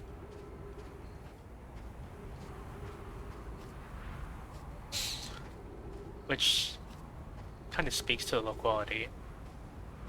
Most notably because they typoed my favorite girl's name. Because the favorite girl's name is named Yu, as in the Y-U-U. And then when your character refers to them in like a dialogue box or something, you refer to them as Y-O-U. So it's like they used speech to text or something.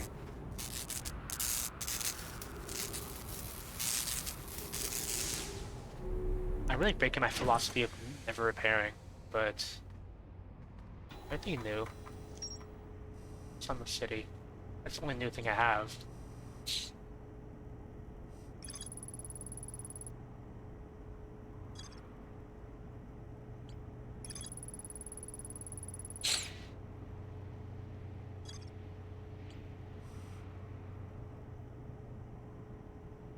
I get an indication when there's more stuff to explore, right?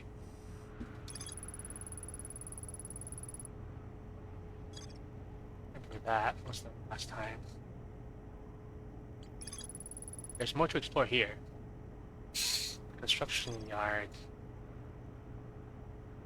So what I want to do, I want to start driving somewhere so I can continue my story about how bad this visual novel is.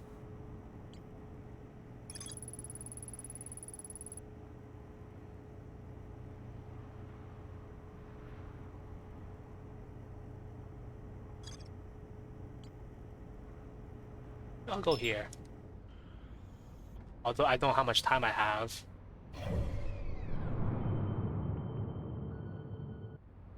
I don't have a lot of time, but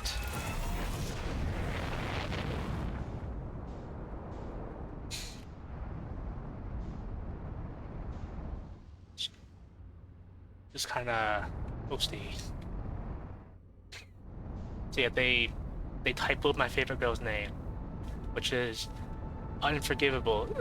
Jail for 1,000 years. I was inconsolable for 30 seconds. I hope I'm in an island.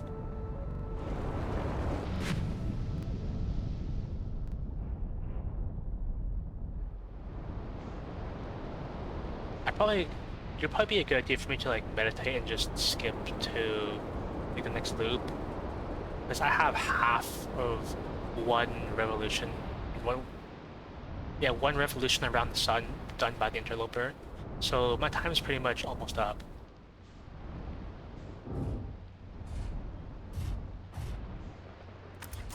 Am I parked? Technically parked. Parked on technicality. Yeah, I guess this is the place. Technically.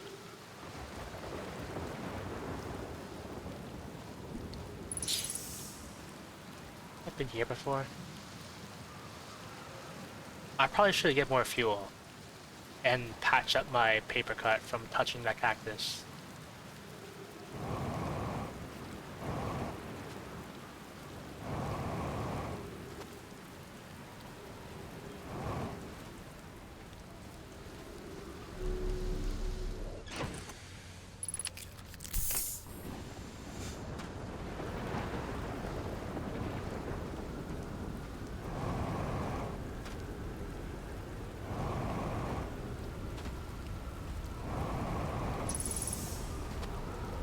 What else was I saying? Oh yeah, they butchered my favorite girl's name. Now it's inconsolable for 30 seconds.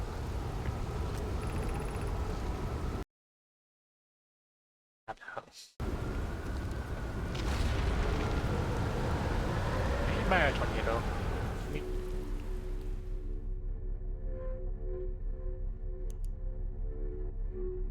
So you have to do that. What else is there to say about this game?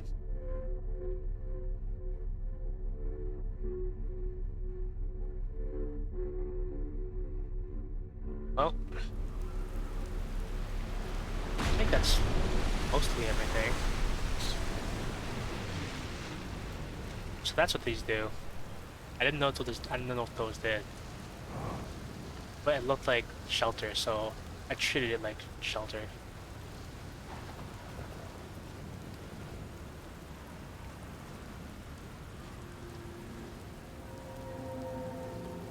I don't know where I'm going. But I guess that's literally the whole appeal of this game. Is that my car?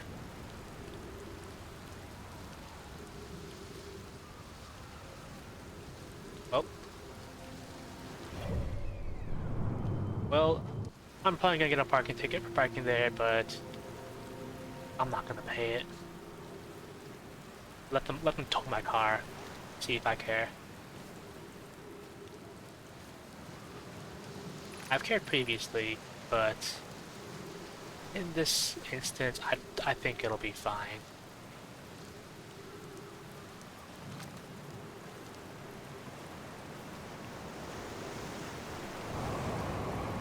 Missed.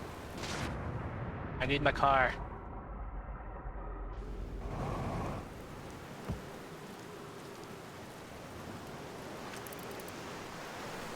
How does that even happen?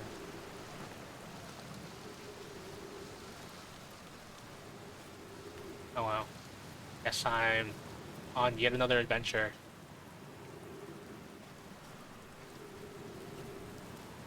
Wait, is this where I'm trying to go? Oh, a free tutorial, which I would jokingly do, but I kind of want to preserve my fuel for the remaining approximately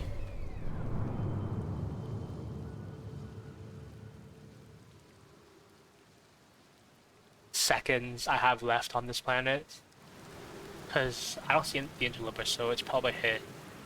Hit. I thought these were arrows. I think they're just torches.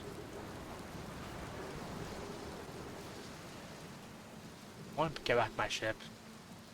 Like, I don't have long for this world, but at least I want to die in comfort.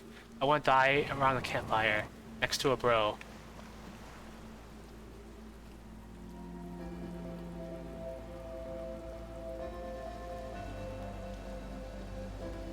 That too much to ask?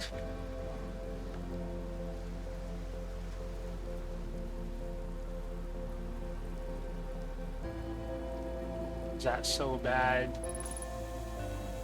that I don't want to die alone? Barely fly here. I'm gonna have to walk up there somehow, which I might just not be able to do because that looks like a small problem. Just like this is a small issue, and considering the fact that I can't climb the small incline, it really says a lot about my ability to overcome small difficulties in life. Let's shoot my scout in there. Like, at least give my boy a home again.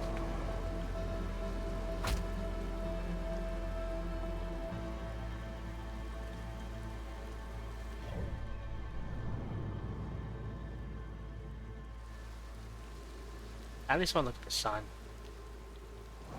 I just like get a tornado to lift me up into the stratosphere and let me take a look at the sun in my last dying breaths.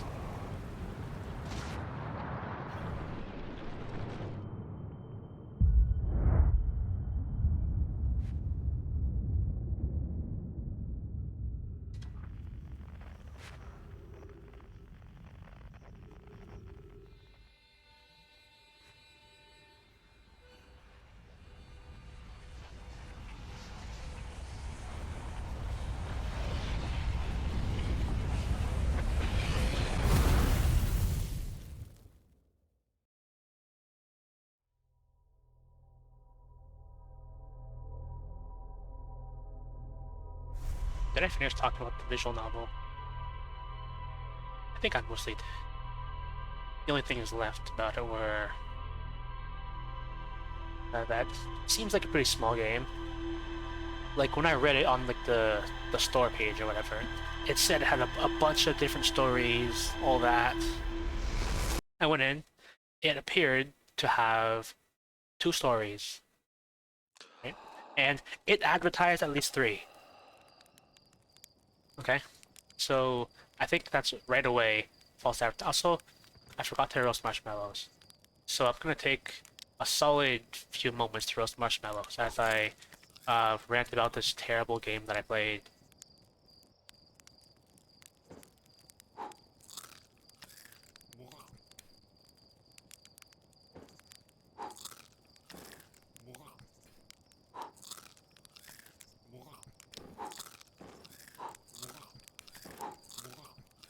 I wonder,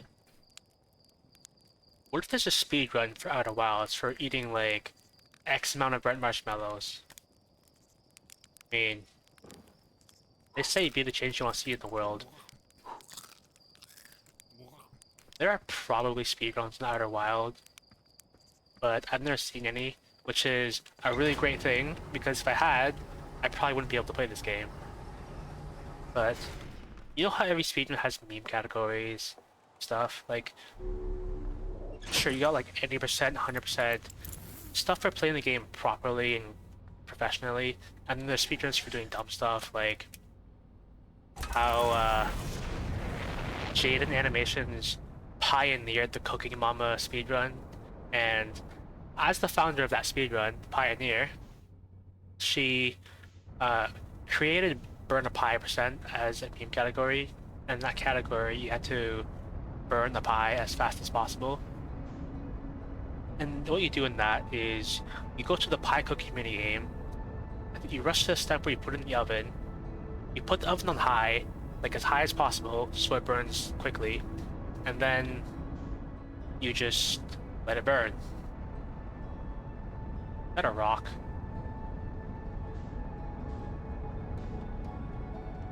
My lock on still. Wait.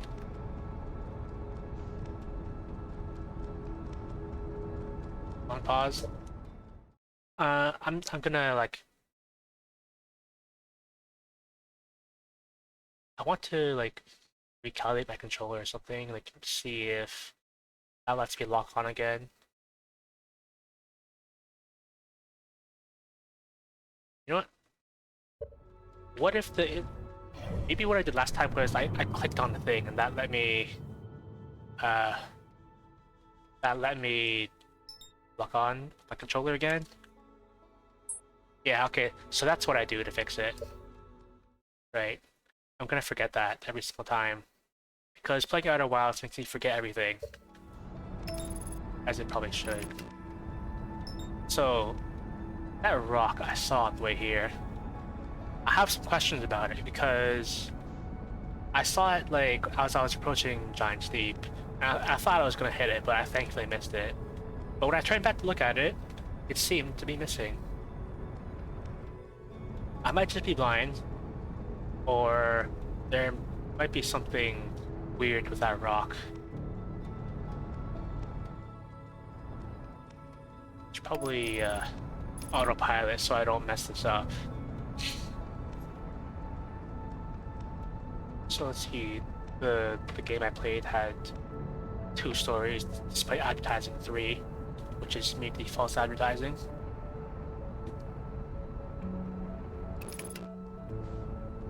I want to look around this planet because I thought I saw like a rock or something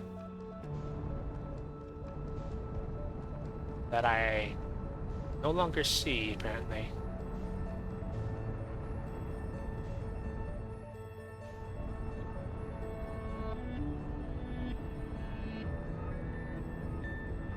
What if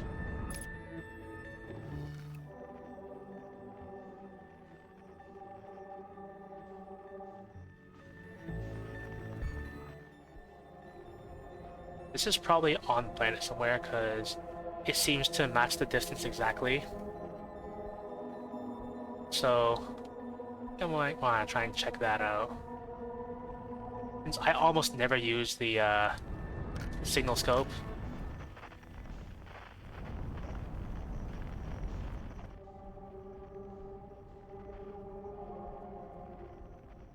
I just don't feel like there's been much need to use the signal scope. I don't think. I hope I don't hit a rock on the entry.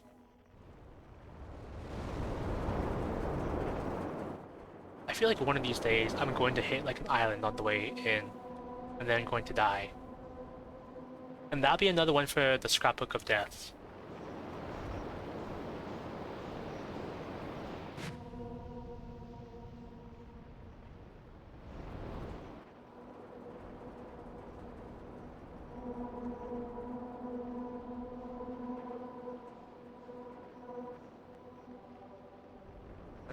Can't quite get a lock on it.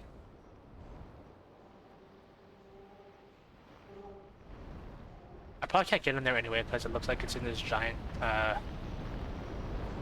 cyclone. Like,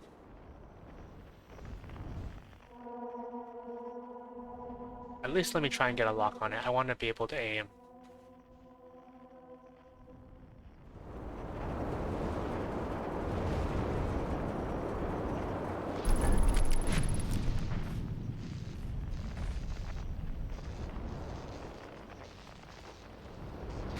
Oh, there's a thing.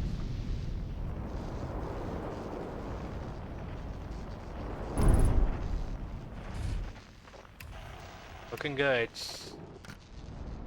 I forgot to unbuckle my seatbelt.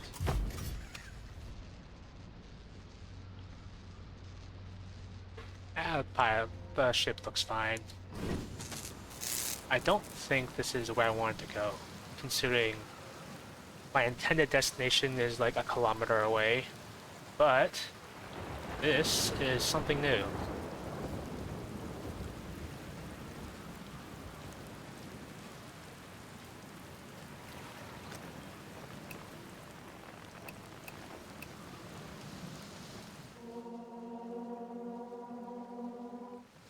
You think that's it?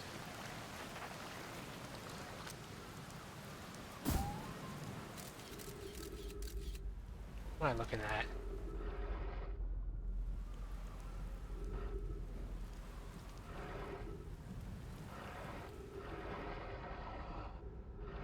One of these days, I feel like my curiosity is gonna kill me by touching things I probably shouldn't touch.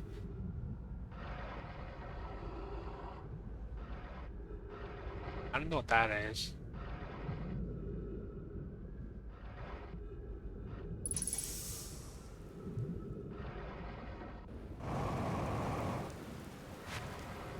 I probably can't fit in there, but I want to see if I can try and drive the ship in there. Or at least close to it. Because I want to know if it's possible to get in there.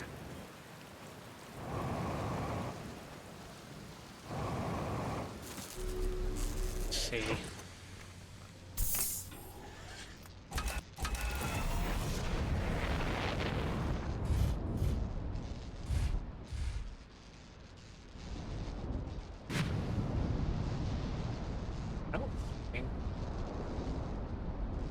I don't think there's anything there. I think that's just a solid hole.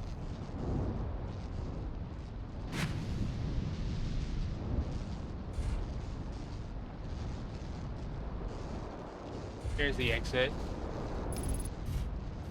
Starboard hull damaged.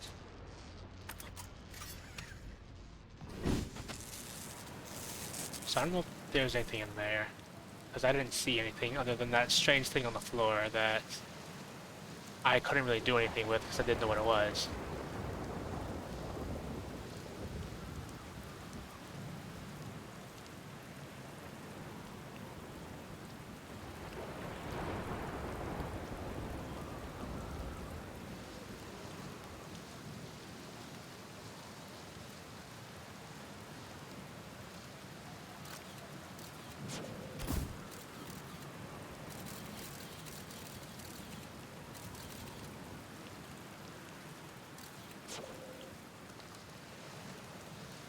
This. Be welcomed in this place. This tower shares with all who ask the knowledge needed to make his or her first quantum journey. What's a quantum journey? That thing? What is a quantum journey? Like I got a ship log. A torch or a hole. How do these torches work? You know what these remind me of? So like, you know how back in the day, they probably still have these, but I've never seen them in forever. Like, those, like mosquito repellents, like those spiral things you burn and put on your backyard, and it smells a bit funny and it keeps mosquitoes away, supposedly. That's what it reminds me of. I have no idea what I'm about to get into.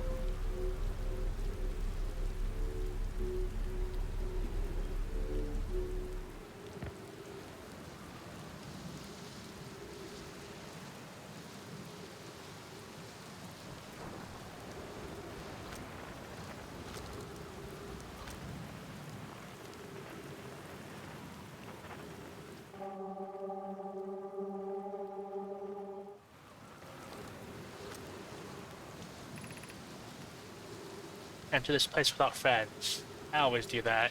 However, These are lessons to learn for yourself. Makes sense.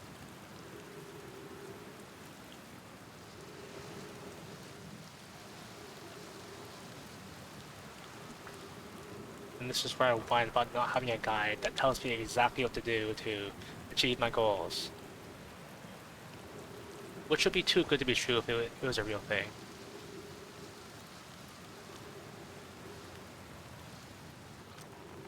I fell.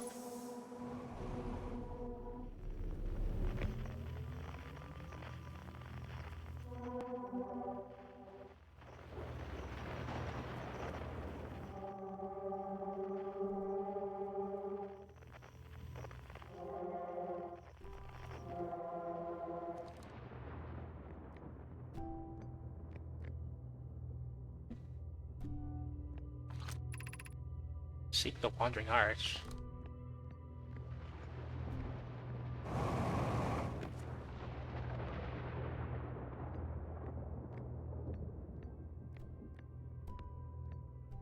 Got the Wandering Arch?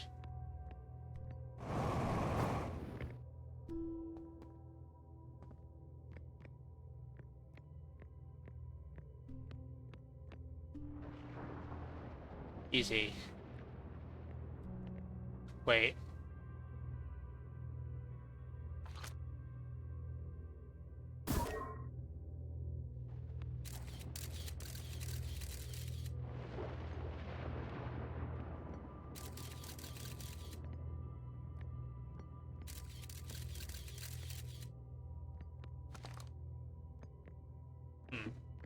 Maybe putting a scout in there, like, disables the teleportation.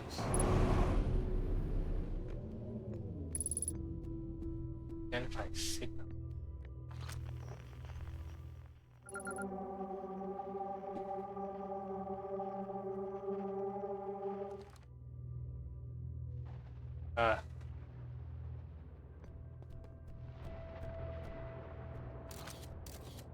You know, I get scared whenever these things show up.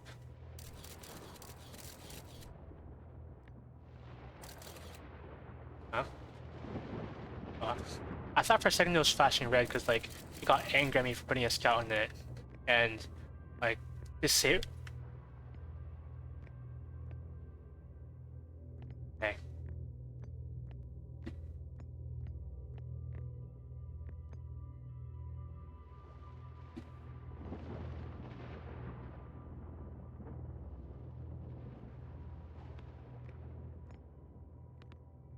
I don't like this thing.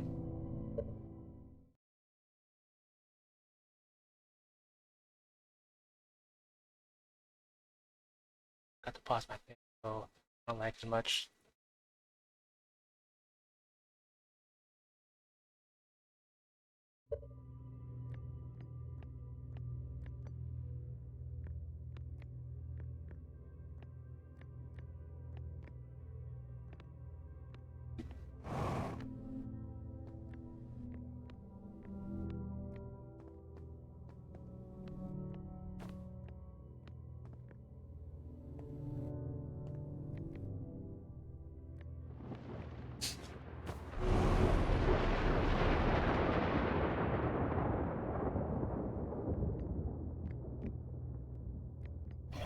How's the sun looking?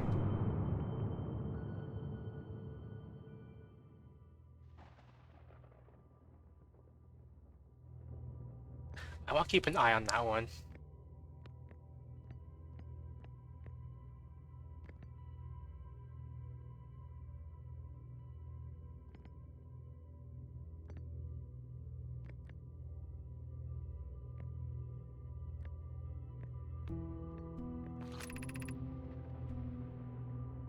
Observing a quantum object.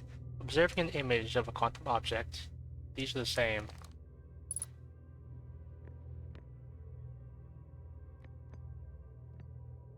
Pulling back. I want to ride my bicycle.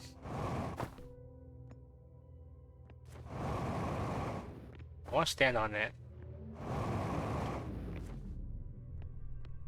Maybe I thought of it.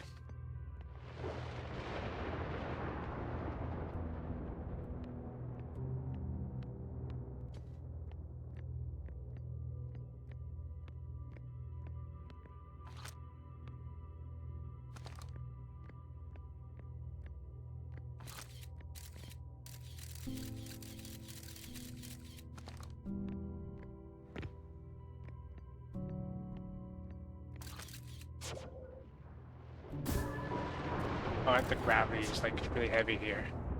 I want to thing there.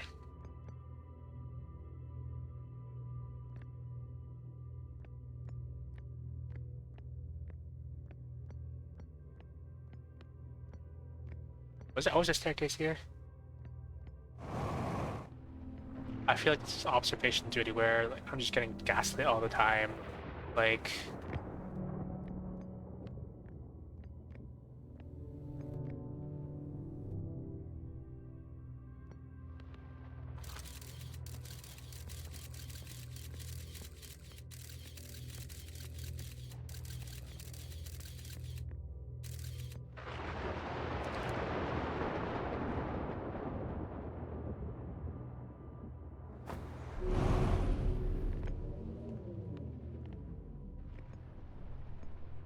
you know, I'm afraid I'm gonna be jump scared by one of those rocks again. Knew it. I was ready this time. I'm not gonna get caught by that thing again. Please don't get me again.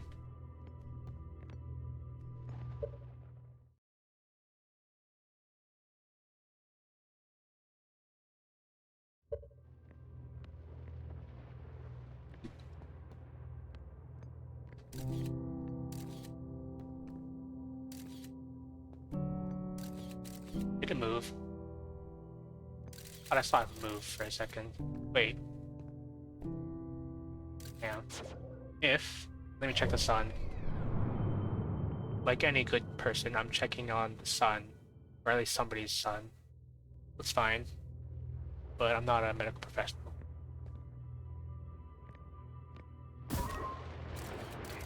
Bye. Yeah, I see myself. See, it's probably right behind me.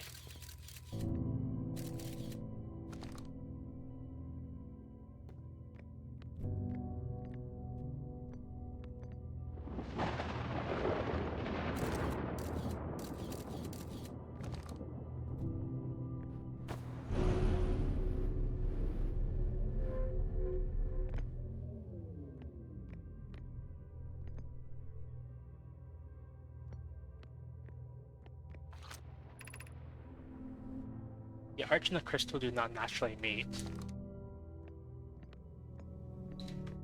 Same thing.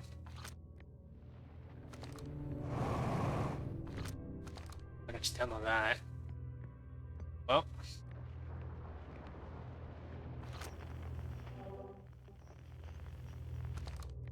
Wait.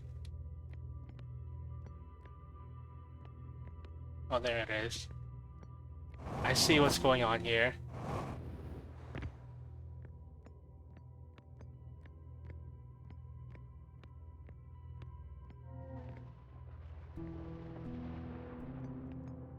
Okay. I see you're gonna be difficult.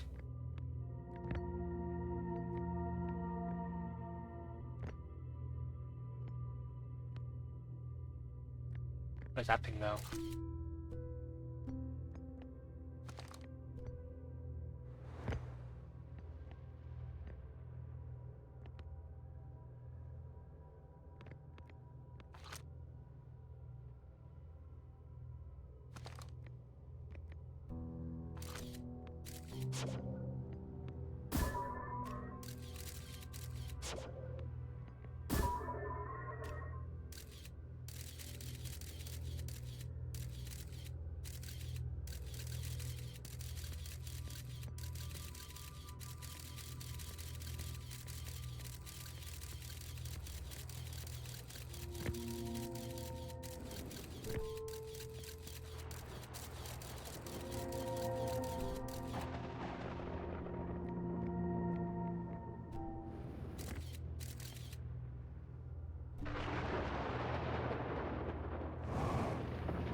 sun looking?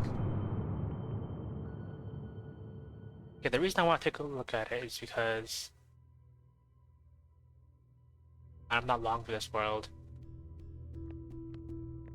Uh,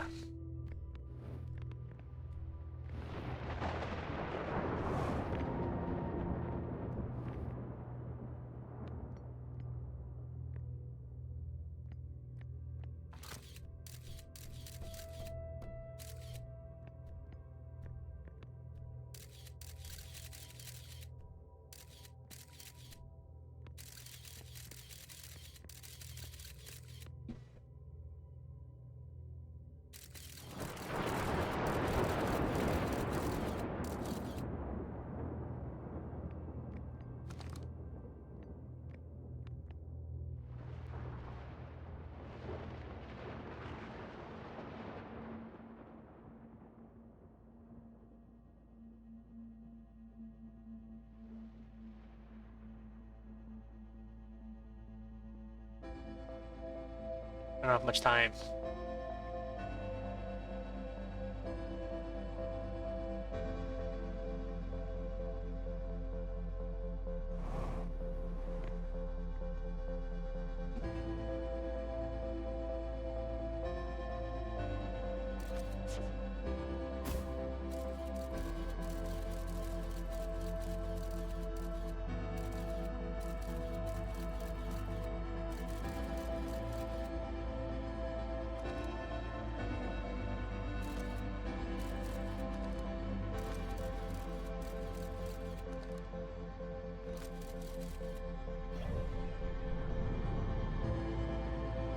I don't have, I don't have time.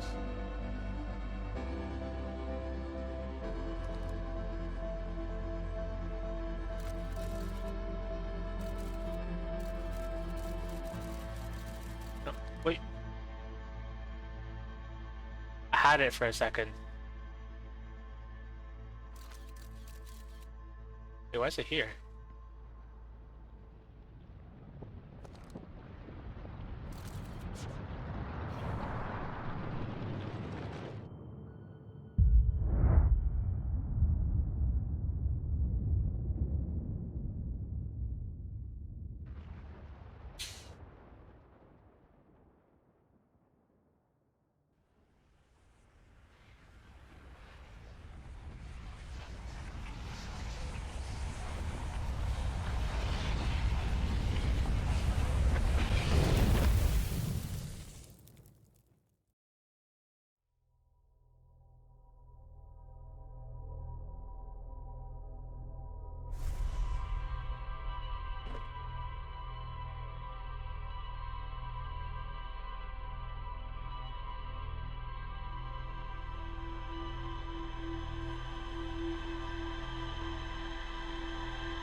I don't have my scout launcher.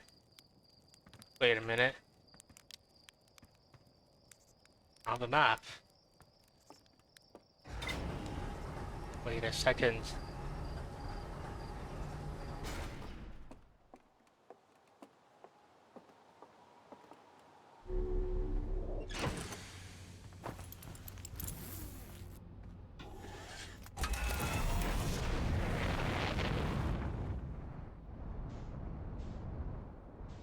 Did I see that correctly?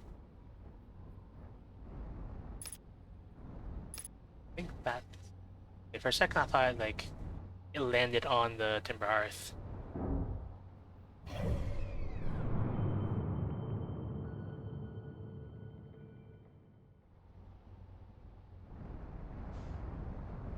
That...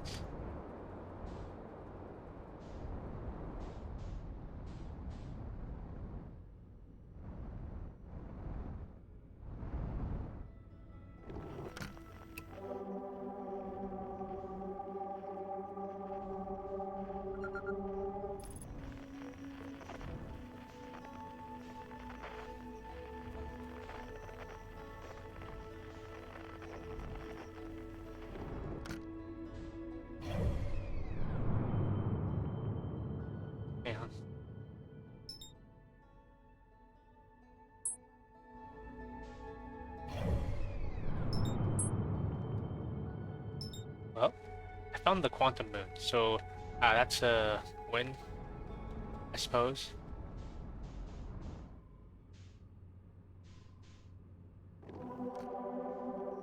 Island Shard. I was about to ask why it's so far away, but it's because I'm so far away.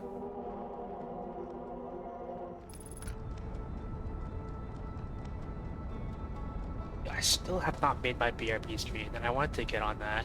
I made progress on it, like I got something in the works, but I haven't finished it yet. Hopefully, I remember to finish it soon, because one thing I'm kind of like afraid of, like in general, is accidentally like stagnating on something.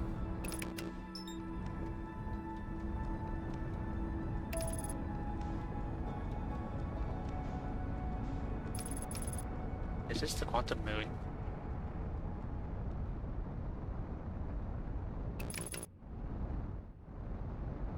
If I just look straight at it.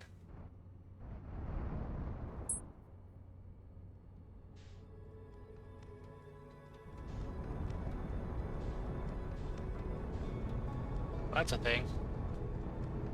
Yeah.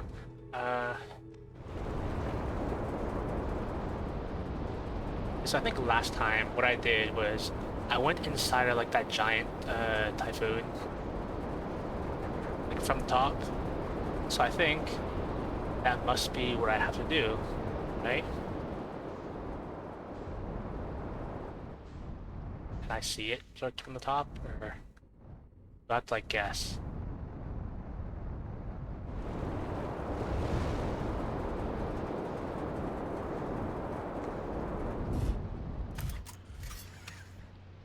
On my suit? Like I would trust this place has air. Actually, hang on. I was talking about the BRB because I need to BRB. BRP. I'm just gonna BRB.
Hello, when did you get here?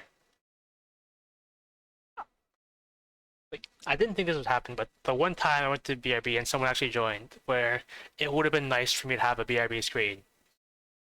I was literally just talking about it too. So, if you're still listening, Loon, welcome in. I'm glad you can make it. So, I found the Quantum Journey place, and I can tell already this is gonna be a time. Yeah. How do I know it's gonna be a time? Because I think I've already got like a few markers down for clippable moments. Uh, in short, I got jump scared by a quantum object, and like I do feel really bad about it, but I think I'll make a pretty good clip. You know why? Because I put a scout on it, and I thought that like I tested it a bit. I thought putting a scout on it would like disable its ability to teleport, because I put it on, and then like I spam took a bunch of pictures and turned around so that it might teleport, and it didn't teleport. So I thought, huh, I guess putting a scout on it disables its ability to teleport. And as I was doing that, like the room was flashing red because like I think it's just like the weather. So I was looking around confused, all like, why is it flashing red? And I realized it was the weather. And I said, well, why is it flashing red? Oh, I thought it was mad at me for putting a scout on it, putting a scout on me for disabling, and then I turn around and it's right there. And then I didn't say anything for like a couple minutes because I was shook. I don't like those like quantum rocks. Those quantum rocks scare me. Probably could have got that one. I'll get this one. And keep it in view. This reminds me when I was learning about quantum physics.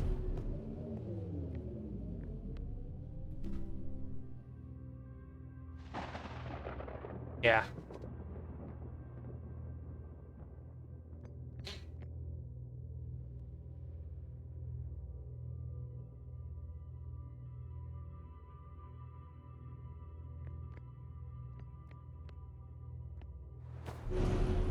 Yeah, so maybe I was kind of right, but I just didn't like take a picture fast enough.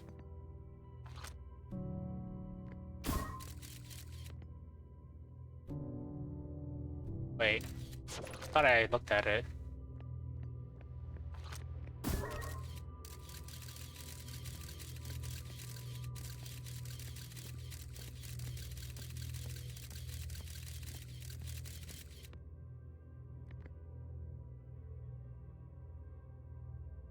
Yeah, I saw that note. I remember it said like looking at a quantum object and looking at a picture of it is the same. And at first I didn't understand it. Do I have to like actively take pictures? Because I think I tried before and like it's still teleported. Maybe it's if I like put it away, then it stops.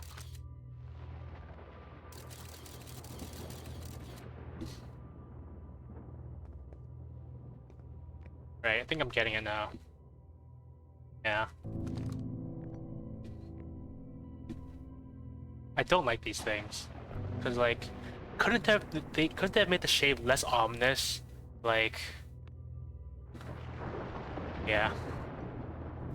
I think I just figured that out when you pointed it out. Like this note right here. Wait, no, I think this is the one that says like the crystal and the gate don't meet naturally.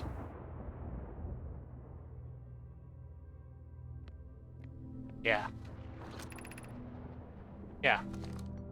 So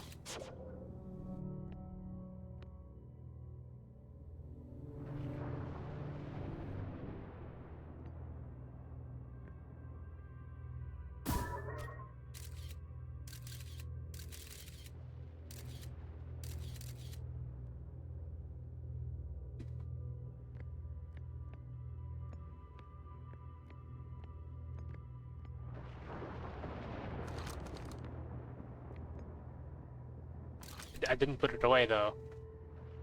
Does it put it away if I like walk up to something? I did not put my scout away. Wait, I took a picture and it was there.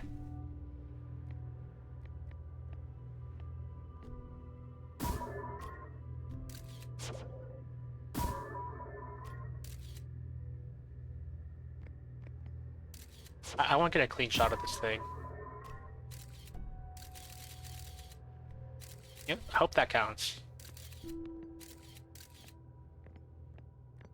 In the last cycle, I had it and like so I was just turning around because the sun was about to blow up. And then I didn't put it away though.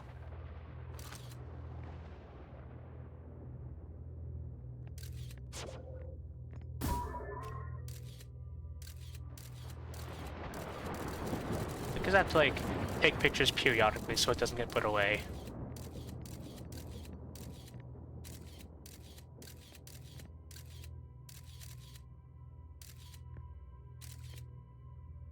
There. And then I watch this crystal because it's happened sometimes where I'm trying to go up and then the crystal disappears because it goes out of sight. So last time I didn't make it this far, so whatever I see now will be new territory. The walls here look a little shabby.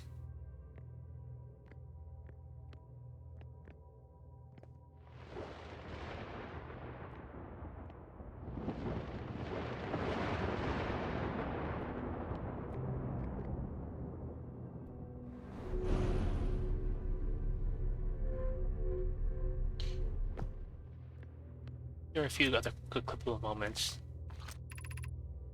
This is the last one, but we made it harder.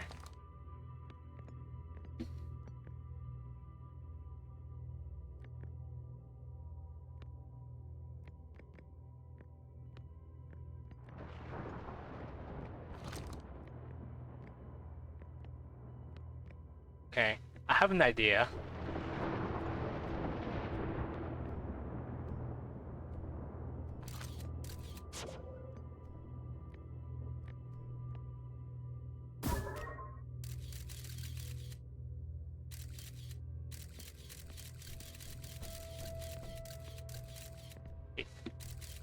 It was there. One thing I remember, like going in here, was I read a thing and it said like, come in here with no friends because you have to do this and learn this yourself. And I jokingly said, oh, I do that all the time.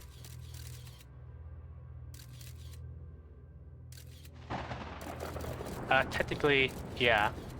Because I always heard stuff about this game, and like, people say it's such a good game, and every time I say, I don't have that game, I never played it, and then someone actually bought it for me, so... So, I'm gonna play it.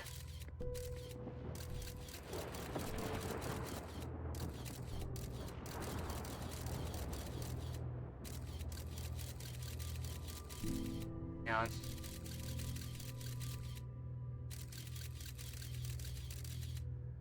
I wanna try and make this one work.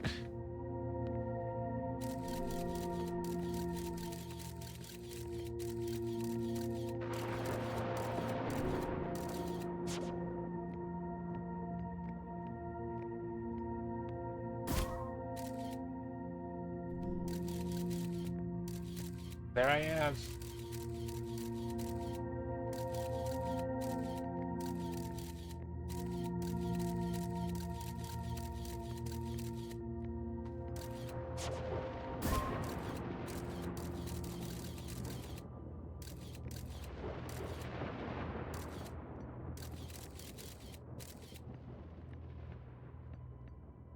Okay. I think I see why they said this one was harder. Unless...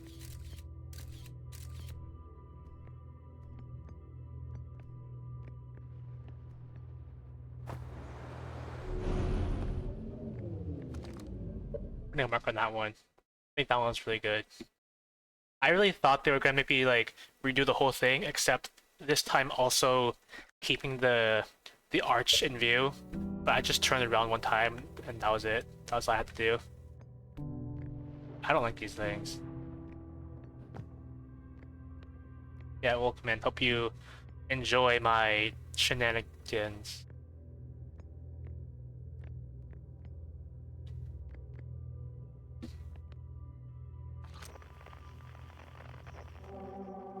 I don't like this thing.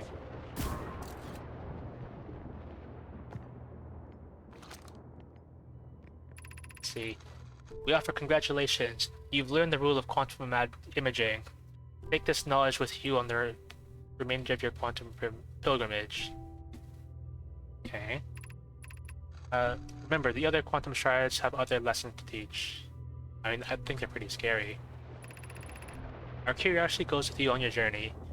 You walk in the footsteps of those who came before you, and your path guides those who will follow later.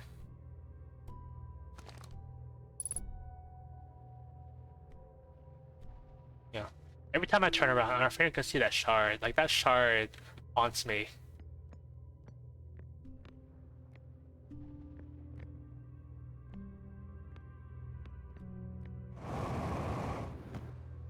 So... where's the exit? Is it down here? That...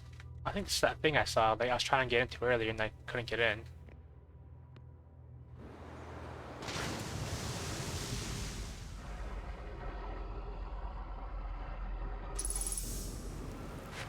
Okay, so I've learned that I'm being haunted by a piece of rock, but also um, quantum mechanics, just like real life, except I didn't graduate quantum theory.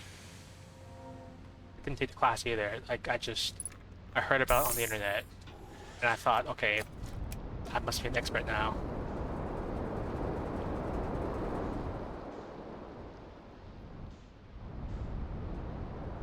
Like, I do remember seeing like this quantum moon that I tried to land on a couple times, but it kept on disappearing. So maybe I can get it next time I see it.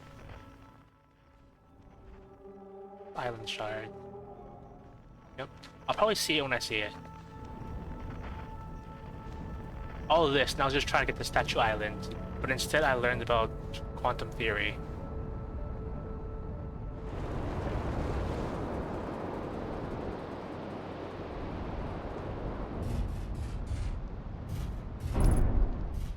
Perfect parking.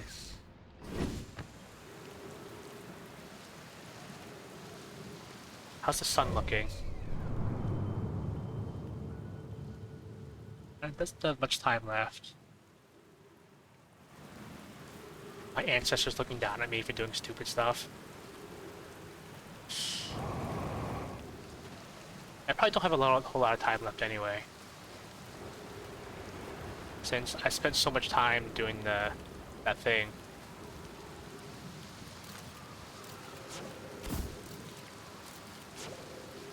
I remember that place.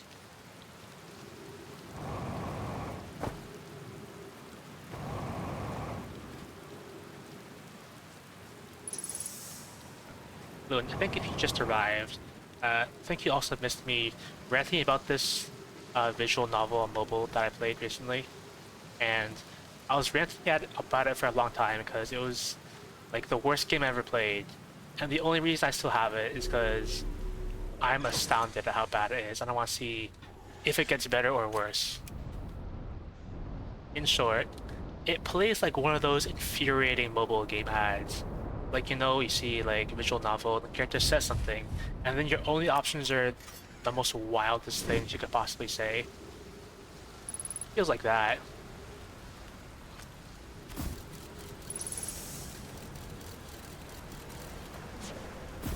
It's like a visual novel, dating sim. Because, of course, what else would visual novel be? Oh yeah? Yeah, that is exactly what it is. Because the stories like this. you get taken from your day job and you're gonna be a secret agent. Okay. Yeah. You just nailed it. That's exactly what it was. Yeah, it made me like mad. Cause like first thing, like I start the story and it's like, okay, I'm going to work as a normal salary man, and I have to get dressed. Pick an outfit, and then they give you some options. It's like first couple options are fan. I dead. Fancy like shiny black and purple suits, whatever. And then the third option, if you scroll all the way to the right, is this shabby ass stained shirt. And so I chose that because I don't want to pay. My characters are like, oh man, I don't really care. I'm just gonna wear this shabby shirt. But maybe I should. Maybe I should like try. And then I didn't. I just went with it because it was free. I didn't want to pay.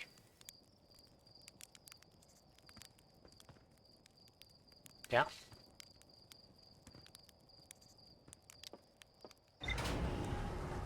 Yeah, so I went with that, and it's like, I show up to work, and it's like, hey, you're wearing a really shabby outfit, and then my boss came up to me, he's like, oh man, you're such a disgrace. Also, you're really ugly, and you're fired now. And then like, some people like busted into the office building, saying like, I gotta go. There are people hunting me and stuff, and yeah. And so I go with them, because why not? Like, one, it was a hot lady. Two, if somebody busts through my, like, my wall and said we had to go, like, I'm not asking questions, okay? If they walked in and, like, you know, asked the receptionist and then told me we had to go, I'd ask questions. But if you break down my house, then I'm not gonna ask questions. So we did that, and then, like, there are people chasing us, and they're like, oh, you gotta do something, you gotta get them, yeah, take this gun and get rid of them. And then you had an option, it's like, successfully take them all down like a pro, or miss every single shot, like a failure. And it's pretty obvious. Pretty obvious, like, what the situation on that was. So, hang on. I have this, like, this weird issue where I can't lock on to, like, the planets unless I do it with mouse first. And then lets me use my controller. I don't know what that's about. So yeah.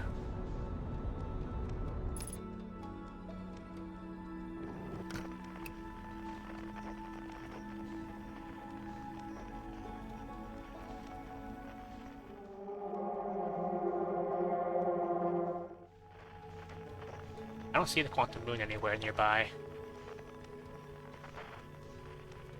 Yeah, so the visual novel was like that. I picked the free option because I'm not paying. And there's like the lady, the driver, just deals with herself, like drives past her, takes them all on her own. So okay. And you probably already know exactly how the story is gonna go. Like, okay, we get to the base, I get introduced to all the new people, and they're like, this is the guy, he looks kinda shabby. He's wearing some shabby stained clothes. But anyway, you live here now, and it's time to pick a new outfit, like a secret agent outfit. And then once again, you get some options, like some fancy suit, like James Bond looking thing. Or, scroll all the way to the right, you get a raggedy shirt with a hole in it. Like, not even a sexy hole, it's just like a hole that says this guy's poor and probably homeless and he doesn't care about hygiene kind of look. So like that. I wonder if I can actually land closer. I'm gonna park right next to the grocery store entrance, because that's what I always wanted to do as a kid. Because I always hated how my parents always parked so far away from the entrance and said it was exercise. POV, you're trying to find a good parking spot. because you're too lazy and don't want to walk. Which, surprisingly accurate.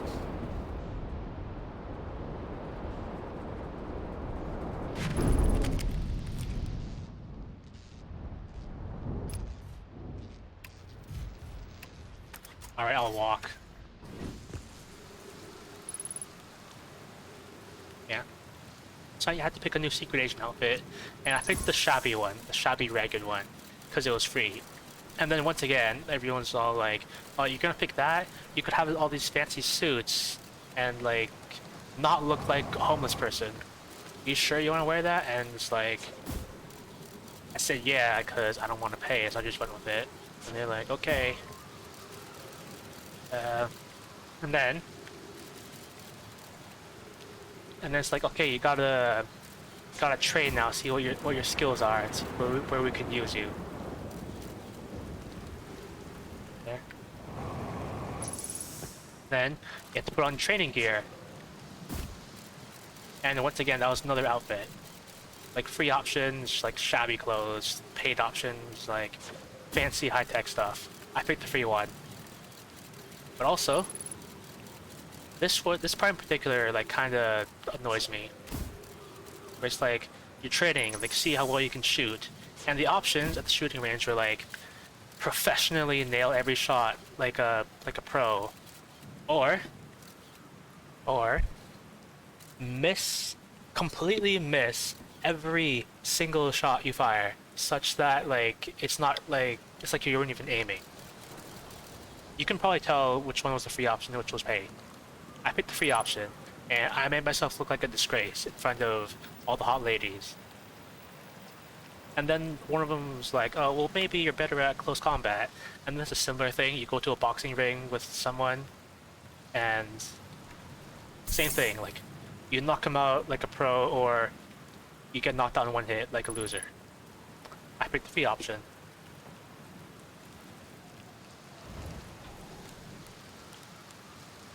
Yeah, I gotta check on my son before I neglect it and do my own stuff, just like in real life. So then I get knocked out, but I didn't pay, and I wake up in like my bedroom and stuff. And then one of the girls comes by, which is, by the way, my favorite one, for no obvious reason. No, they didn't have big tits, but they were shy, and I liked that. Also, their hair was nice. Not quite long hair, but they rocked the style pretty well. And so I should try to cook these marshmallows properly. So they came by and they're like, "Hey, I still think you were really cool, and I saw you tried your best, and I think, like, I still want to get to know you better. And also, you and I are getting set out on a mission tomorrow, and I wanted to come by and see if you wanted to get to know each other, so we could trust each other tomorrow, right?" And then she invites you to onto the water. She invites you to like hang out and like have a fun time, have a few drinks, that kind of thing. And then the paid option is to actually agree and go with her, have a fun time, presumably, because I didn't pick it. Or you could tell her you want to be professional and just talk like all business, which was free. There was a third option that I didn't pick because it would have made me sad. The third option was to ask her to leave and put on some clothes, which I didn't pick because I wanted to pick the paid option, but I'm no simp. So I just went with the free one. One more marshmallow for the road. Ideally not burnt. I want to have some good gourmet marshmallow. So I picked the all business one. Because, like I said, "Oh, I want to be professional." And then she got all sad and stuff like, "Oh, you don't like me? You like the other girls better?" And then the guy is like, "No, I just want to be professional." And then she's like, "It's okay. I understand. You hate me specifically." And then she like storms off, and your guy's like, "Oh man, maybe I should have accepted. Maybe I could have gone a lot better if he just paid." Also, when I'm playing like visual novels and stuff like that, one of the things I hate is when the options you pick dictate the past. Like, you're in the game, in the story, and then it's like, you pick, there are two options, one of which you would pick if your past was like, not a certain way, and the other one you pick if it was a certain way. And in this game in particular, with the training specifically and skill checks, I don't like that it basically dictates, was I an expert already, or was I just lucky, right? I don't like it when games do that. I like to have like a firm character, a firm setting, and everything's in place.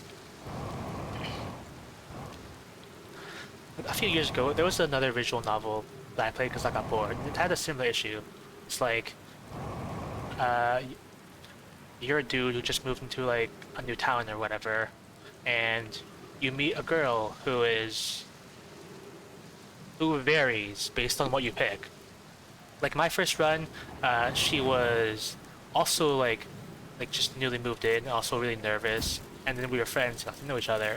Another run, it turns out she was actually a celebrity and she knew everybody and she was just bored trying to get away from work and stuff.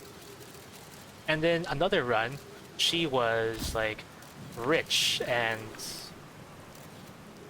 like that. You know, a nice little Joe-sama. You love to see it. Except you don't, because in that one specific run, I got enslaved by her, and I demand a little bit more respect from my masters, you know? Like, I have standards. I can roll with it, just have standards. And then another run is like, you're actually siblings, long-lost siblings. I don't like that kind of thing. I don't like it when the story changes based on your choices. Like, your past changes based on your choices. Alright, I was going to Statue Island.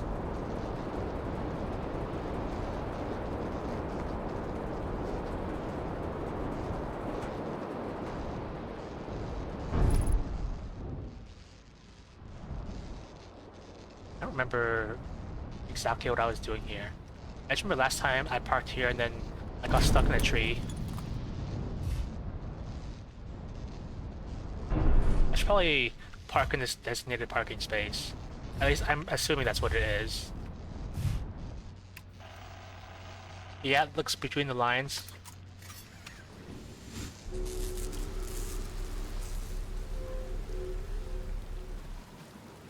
Actually, I should probably read the ship log, because I don't know what I'm doing here, despite being here like a couple times.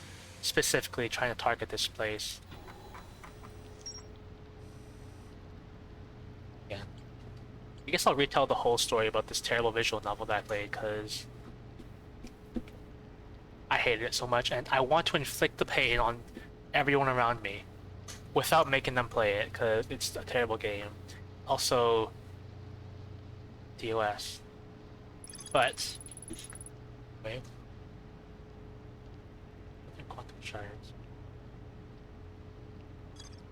I think that was like the only thing I learned there. But other quantum shards, is there something about the other quantum shards that I've seen? Because I remember there was one on Timber Hearth, I think. And I didn't know what that was. I don't know what I'm doing here. How's my son?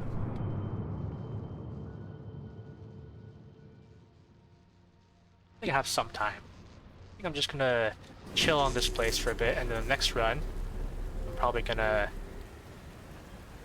pursue something else.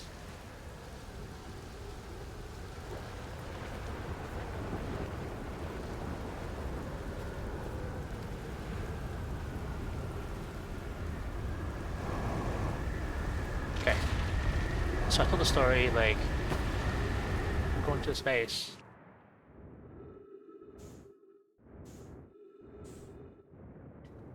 So yeah, like I upset my favorite girl, which made me kind of sad. But I would never give in to like predatory, paid like monetary mechanics, because not only do I have a strong will, I've spent far too long like playing games and not even having the ability to like pay for anything. So I'm definitely used to it. 100%, regrettably. So yeah, the next day rolls around and the mission is to sneak into this building and steal a USB. And then my favorite girl, my partner, is like, okay, we can do this two ways. We can storm the entrance or climb up the side and go in through the skylight. But considering you sucked ass in the combat trading, one option is probably better than the other. So I picked to go up the side, stealth mode, and then it's like, okay. He's like, okay, hold on tight and don't alert the guards. And then as you're climbing up, you get another option. The options are like, climb up swiftly and silently, which is the paid option, or lose your grip, fall, and scream like a little bitch, which is the free option. So I picked that, you know, completely in line with my real life self, and my partner caught me, thankfully, and asked me not to scream so loud next time, which I want to say is similar to real life, but I'm not like that in real life, I swear. So we get up there, we steal the USB, no actions. That dialogue prompt that I just mentioned, and then we left. And that's it. And then all the characters are like doing a debriefing, like to relax and talk about the mission. And they asked me how it went, and I said, just ask my partner. One, because I was so disinterested in the game, like I didn't want to speak as my character. And two, this debriefing was done in a hot tub, and I didn't get to see my partner in the swimsuit yet, and I wanted to see that. So that's the other reason I picked to ask my partner. And it was really nice. He had a nice red swimsuit, very nice. It was also really nice. I didn't mention that already. And yeah. What else was there? I mean, there was more, but it's pretty much all exactly the same thing. Paid options and frustratingly having to pick the free one every time. The only reason I still have it is because I want to see if it gets better or worse, but also because I want to see if like there's some sort of login bonus where like you get the premium currency for logging in like every day or something. Because if that's the case, then okay, kind of redeemable. Because like other people definitely not. Other people are not as deranged as I am, not nearly. And I am perfectly able and willing to like dedicate myself to this for a while and work up all the premium currency just by logging in. But if that's not the case, I think what I'm just gonna do is, while my autopilot's damaged, just gonna drive manually. So if that's not the case, I'm just gonna like rush through all the stories, skip all the dialogue, just to see if that's literally it. Because like, do I get some sort of bonus for clearing all the stories, or is that literally it? Do I literally just get a story about what it's like to be a failure and fail every single check possible, and also look really dumb because I look homeless? I should probably slow down, actually.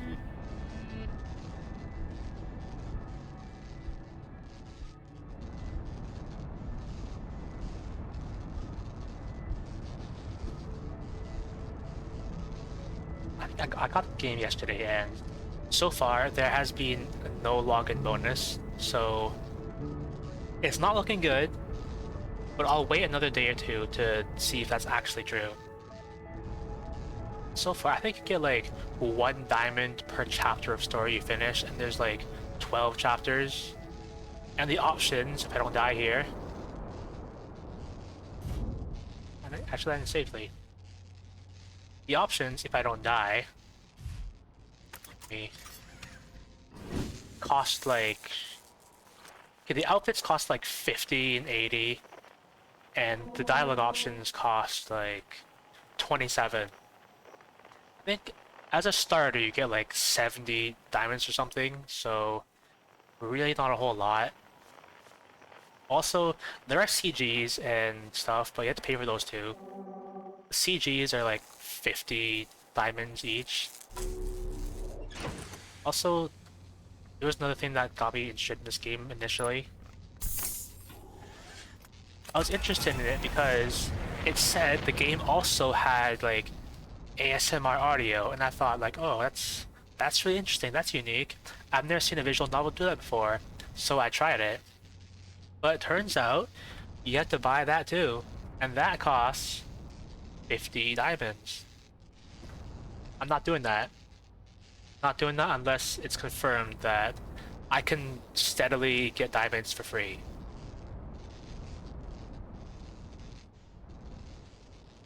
I think this is where I wanted to go. I think I remember there being like my nightmare rock somewhere around here. Oh no, that's the other thing.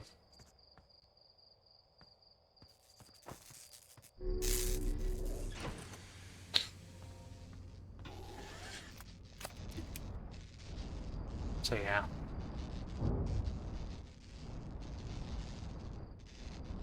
Sometimes I wonder what kind of breed does it take for somebody to play a game they hate? Like, and be as committed as they are. And then I wonder why I'm like that.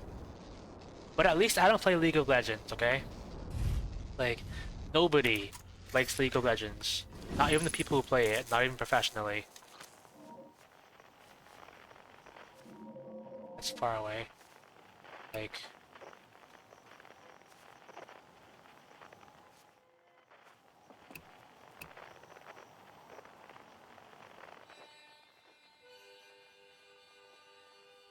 Yeah, like right near.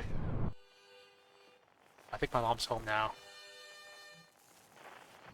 I don't know where the signal is. I would think it'd be like somewhere up there, but I don't see anything. Oh, I see something.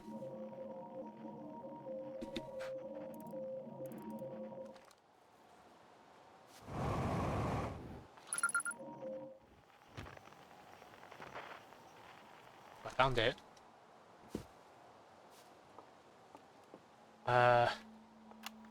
And we're recording. It's been 2 days since the launch of the Deep Space satellite, and I'm about to view the first batch of photos. Let the records show that on this historic day, Outer Wilds Ventures has... they're printing. They're printing. Here they come.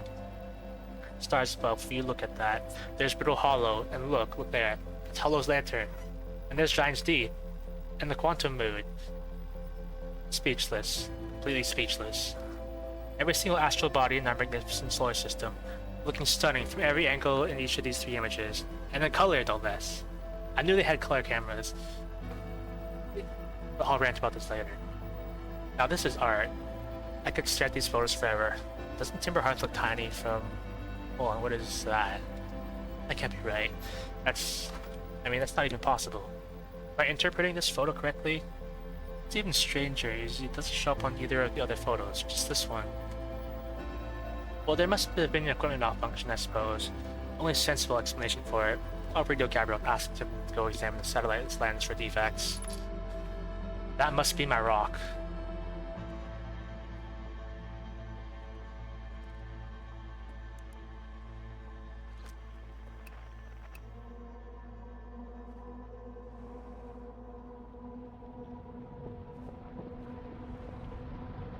Is this sun blowing up?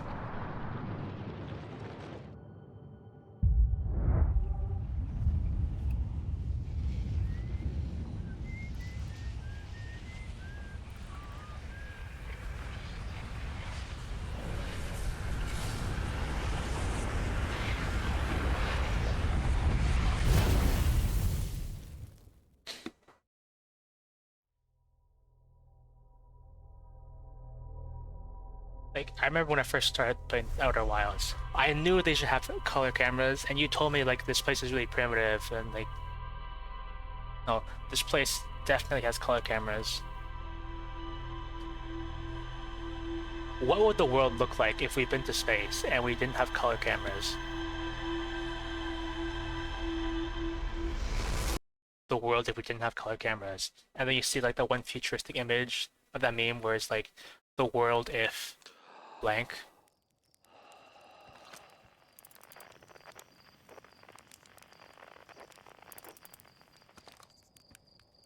So about that thing, I actually caught that thing like once, well technically twice, but uh, I'm gonna get a clip about what happened the first time I caught that thing, and it's definitely not a proud moment, but you're gonna see it when I make the clip.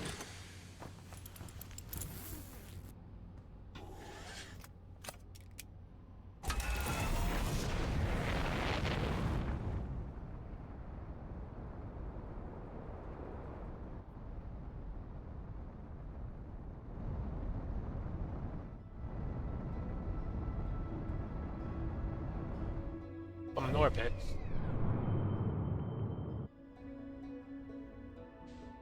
Yeah. Let's see. I want to try like that quantum moon if I can find it again. I usually...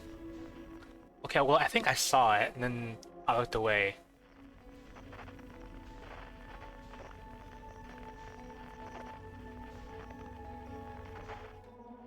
Moon shard. Quantum moon.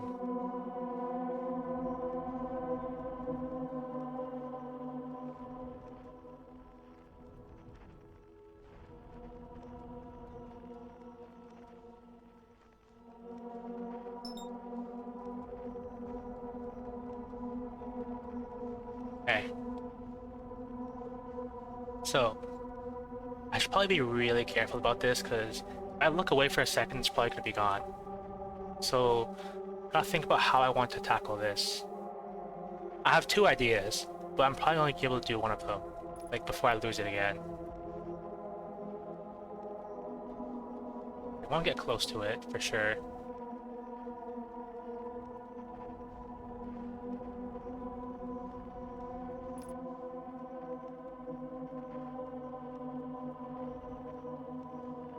Okay. And then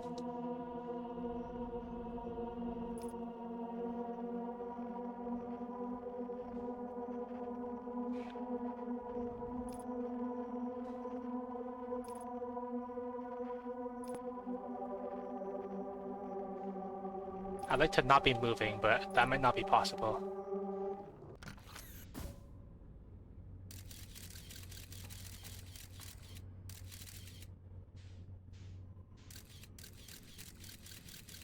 Just checking.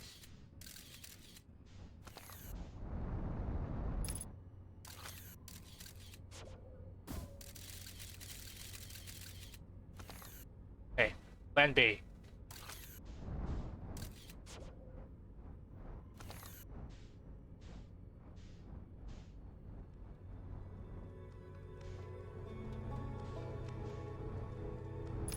I kind of wish this thing wasn't around Giant's Deep because I think what's happening is I'm getting like pulled in by the gravitational field.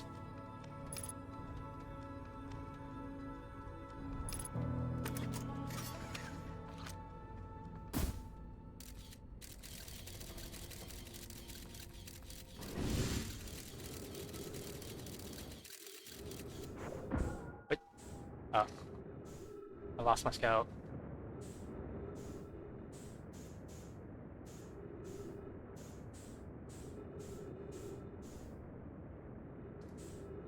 But the idea was there.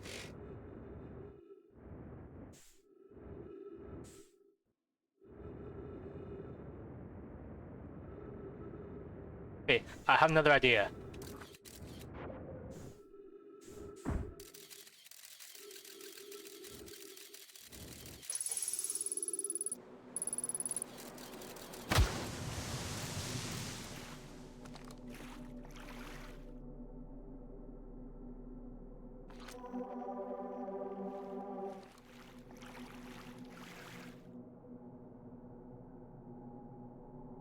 But I did it. I mean, nice if I had my car, but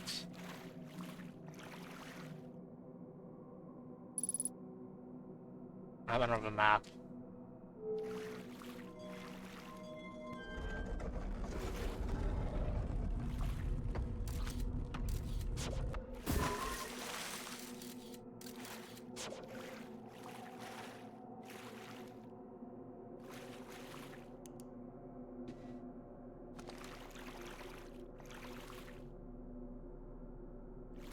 Door closed. I find it a little concerning that I can close the door. But maybe it's what it's supposed to do. What it's supposed to do. I get a light.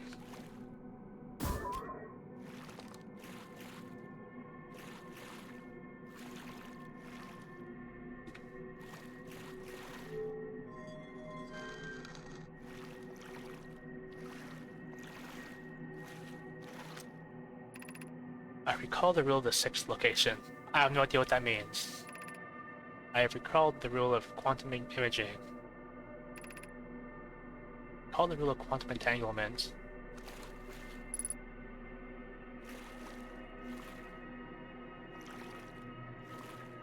Does this thing just like make the things show, or?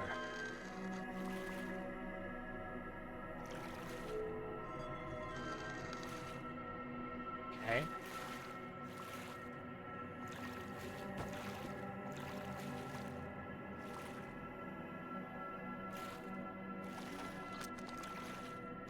I don't know if there's anything else in here.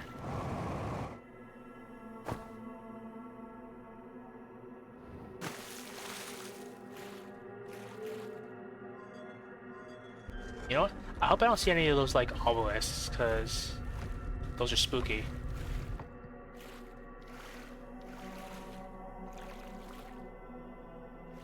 You know what I suspect? Is this thing gonna disappear when I stop looking at it?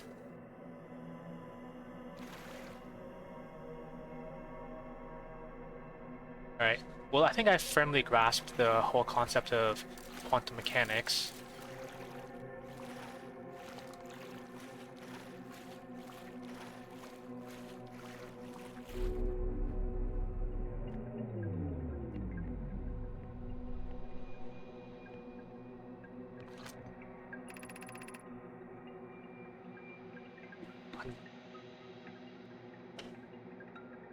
I'm here, after watching it wander to the sky for so long.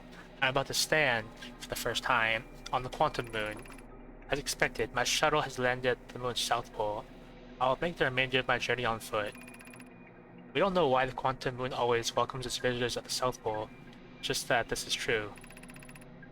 Oh yeah, it kinda did. As a child, I considered such unknowns sinister. Now though, I understand they bear no ill will. The universe is, and we all are. Ready. So... I don't know how to drive. So from what I remember, this thing shoots a gravity cannon, which I don't see one around here. So... This, I think the middle one, like, teleports me somewhere.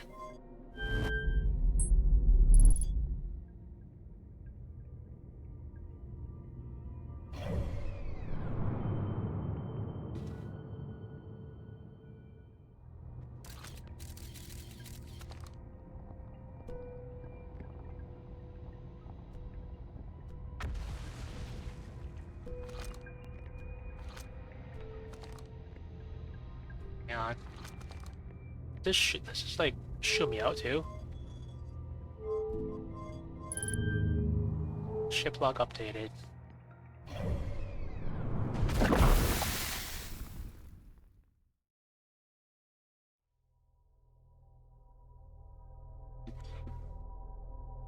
So I have an idea.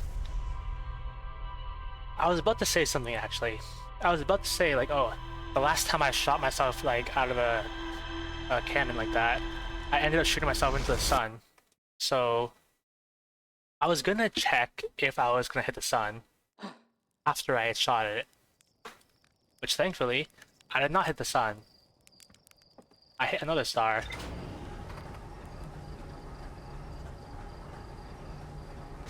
But put a clip there.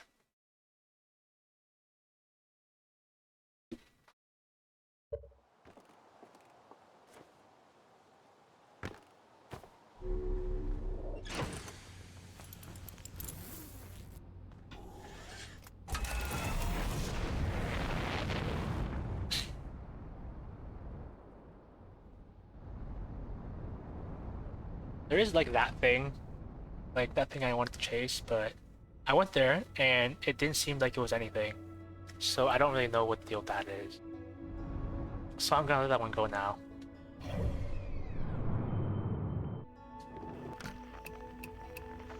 I want to find the Quantum Moon again. I have unfinished business there.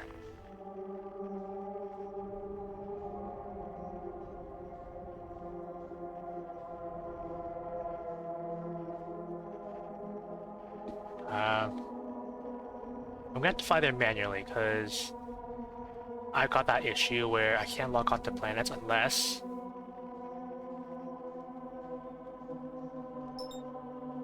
I have to do it with a mouse first.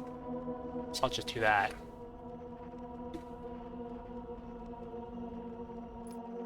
Okay.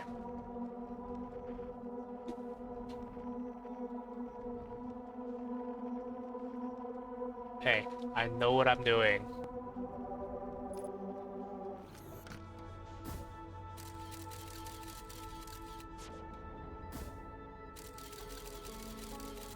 Try to get closer.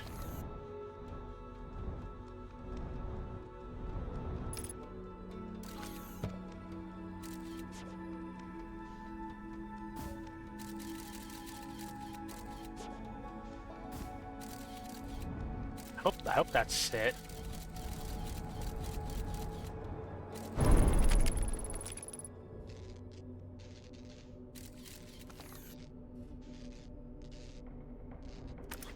Well, I'm here. What did I learn? Well, I think one thing I learned was to not shoot myself into the sun.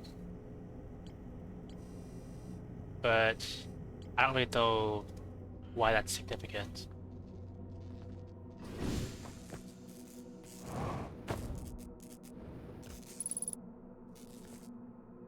I don't think this is where I landed last time, but it might have been close. At least I have my car this time.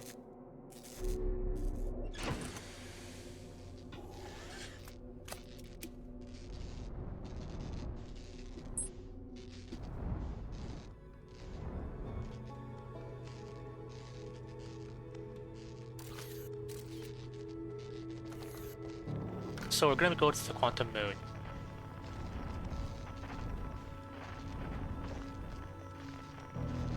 I can find it.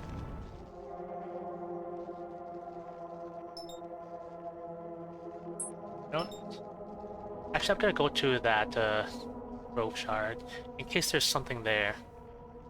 As they said, there is something to learn. Also, I wonder what the unknown fluctuations are.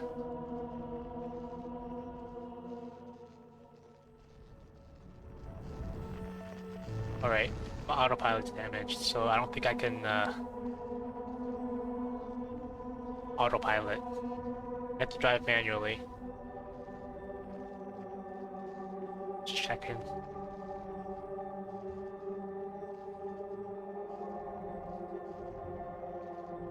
As long as I don't die on impact.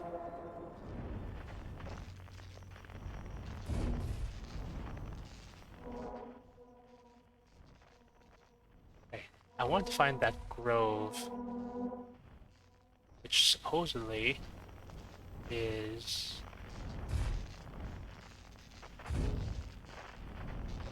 somewhere nearby. POV, trying to find a parking spot.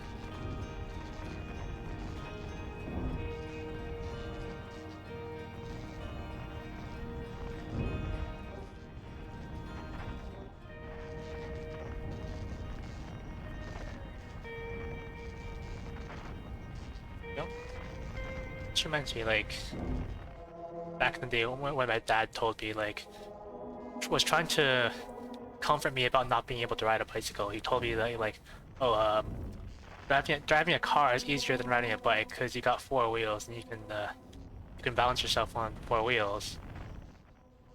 And then I tried driving, and he was kind of right, but mostly wrong. This is done. I'm just gonna walk. They say it builds character.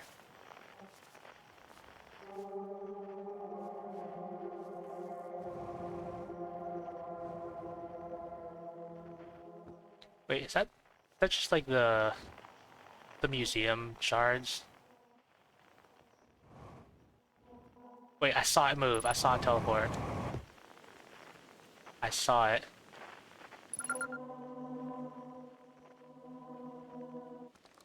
Okay. Oh, here now.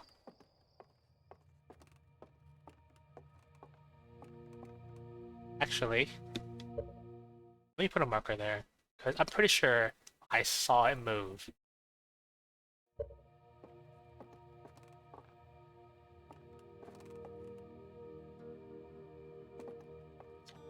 Let's see.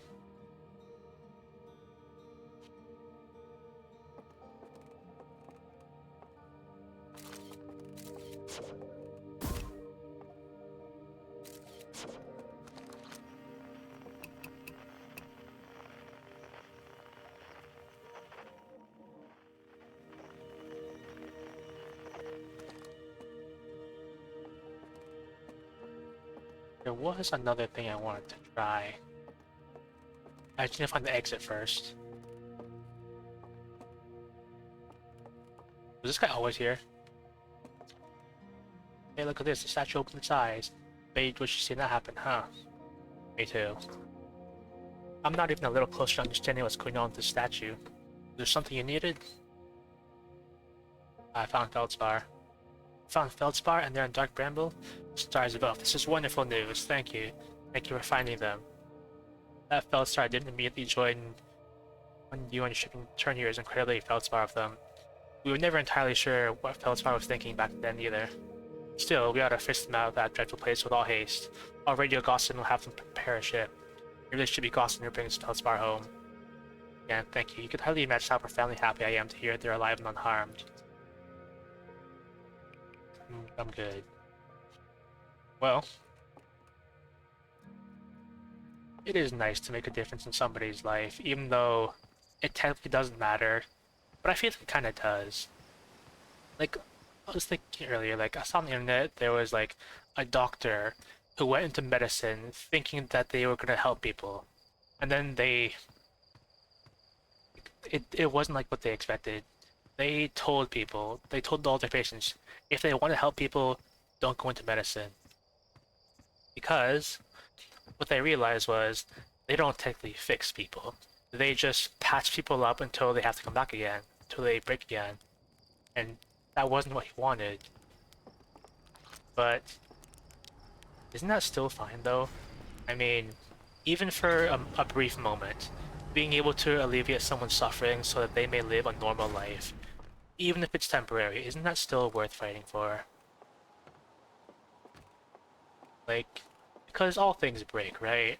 Like a car breaks down, you take it to the mechanic. Like, things break and need fixing or sometimes replacing. I think that happens to humans too. The difference is, cars and like light bulbs don't fix themselves. The neat part is that humans do. So I think what a doctor really does is they just facilitate that healing.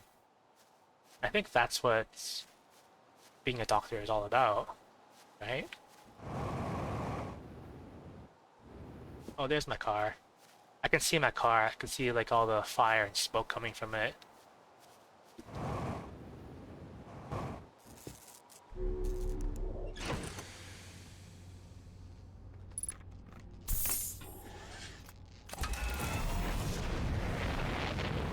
When people think of the internet, they think of like all these like mundane, ridiculous, crude things you hear, and they speak of it like it's a bad thing. But in my experience, Like, yeah, I've seen a lot of dumb stuff that I wish I had never seen in my life, but I also seen a lot of meaningful things, things that make me think about how things are, and they make me understand the world a little better. Like that doctor story, made me think about it.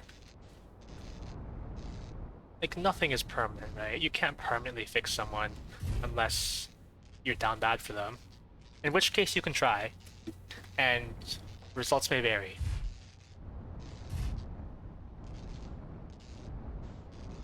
Like, you might remember, like, when I first got medication, like, I was initially a bit apprehensive about it. And, like, I warmed up, I got used to it, and I learned how to take pills for the first time in my life. And you know what? If nothing else, I'm happy I learned that skill, because I think that's a really important skill to have. It's not necessarily mandatory, but it's better to have that skill than to not. And being on medication for the first time, like, it gave me that skill. But not only that, like, sure, I was on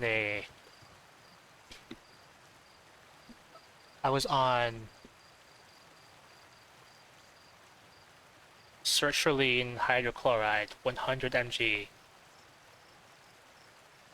and and Rexulti brexiprazole 5G or something, 5 mg or something.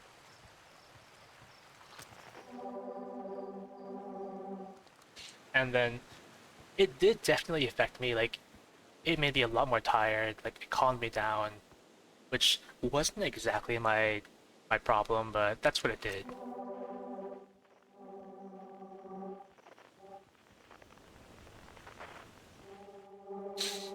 Yeah. And for the first time in my life, I had an actual moment of clarity to think clearly without being clouded by, like, hatred and discontent. And in that clarity, I started to remember things. Like, pre-medication, I was always just, like, angry all the time. Like, I was hated everyone. I was so angry at my mom, like all her flaws and stuff. But being on that medication, being so unbelievably chill and probably zooted that I would literally lay on my couch for 8 hours, and that's how I'd spend my day. Maybe remember a lot of things. Maybe remember all the good times with my mom. And I'm sure you remember me telling you about these revelations.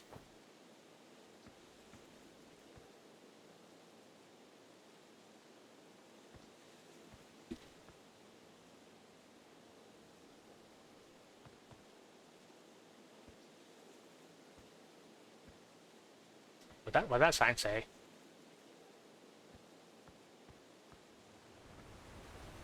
Yeah. I remember all the good times. And then, like, I don't take that medication anymore. Like, I stopped taking it. But even then, taking that medication for a temporary amount of time, like, it still did change my life.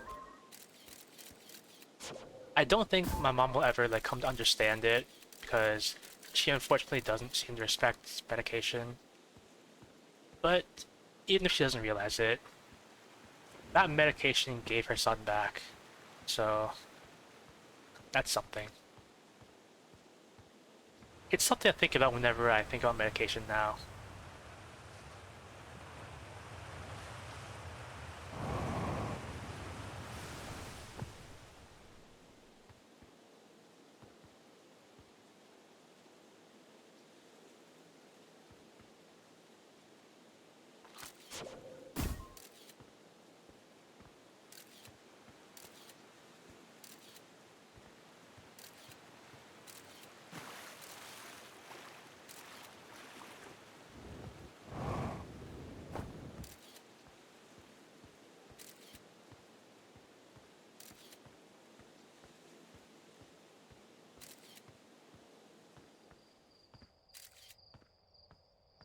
I don't know what this means.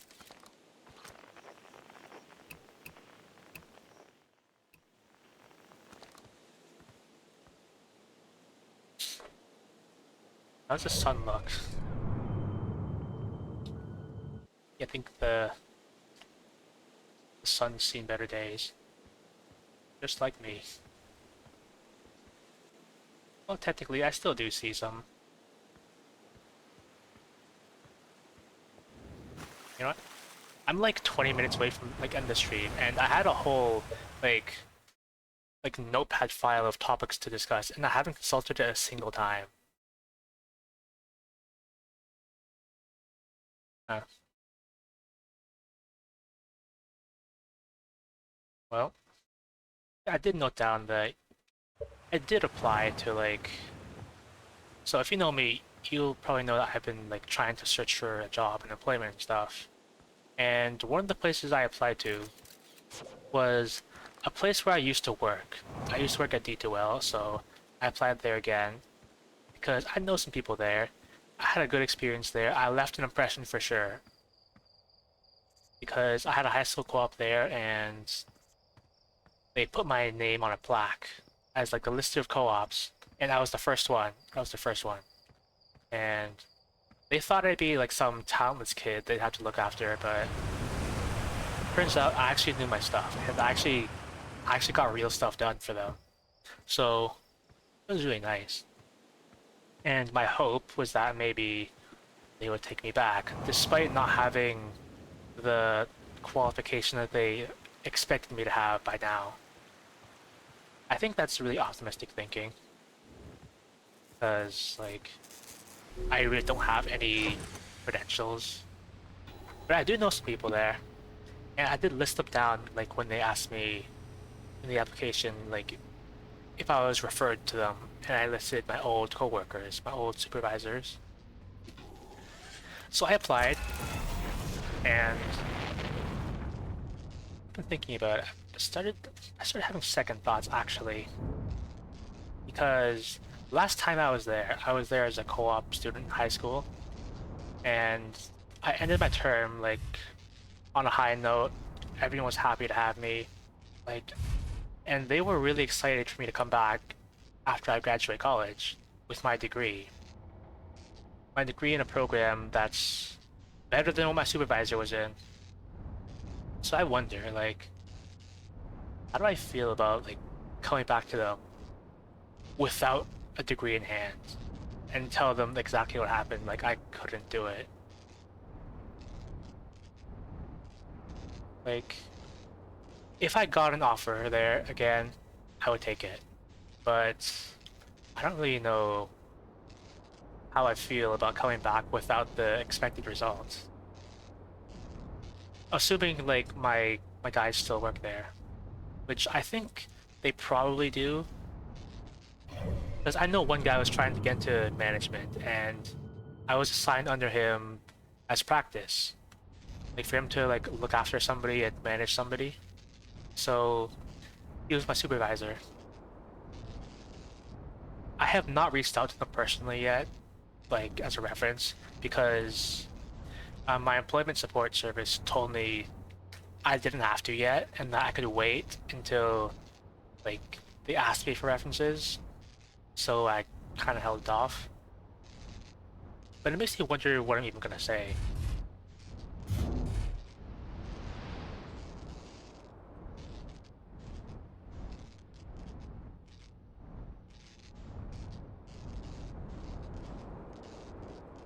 Like, even if I did get an offer again, I'm probably really rusty. And now I'm going to list off like 100 reasons of why getting accepted would be a bad thing, and to then proceed to never think about all the positive reasons why being accepted would be a good thing, such as familiar faces, a step forward in my life. But instead, I would choose to see the negative in everything. Like, probably really rusty. Makes me wonder, like, if I would make a good fit as a programmer. Like, that is what I studied, and out of, like, the entire population on Earth, I'm probably a better programmer than most people. because most people don't even have the skill to begin with. So I could definitely do it. I'm trained, but the thing I don't like about the programming field is that you see people who are like absolutely crazy, like they're like 16 years old and they build an AI, stuff like that.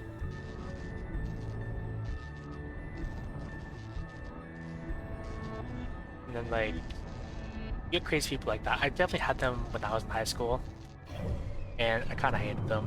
Like good for them making crazy things, making crazy projects, doing things with their life. But it kind of makes me look bad because I'm going to be going to the same place as them, and in that place, they look a lot better than I do by a long shot because I don't make personal projects. To me, programming is work, it's not a hobby, and I hope that I never have to program in my free time unless it directly benefits me. Like Loon, if you ask me to program something, I would attempt it. Like sure, I'll do that favor for you, but if you needed something programmed, let's be real, like there is a much more obviously better choice of person to ask. But if you asked me, I would look into it and give it a shot.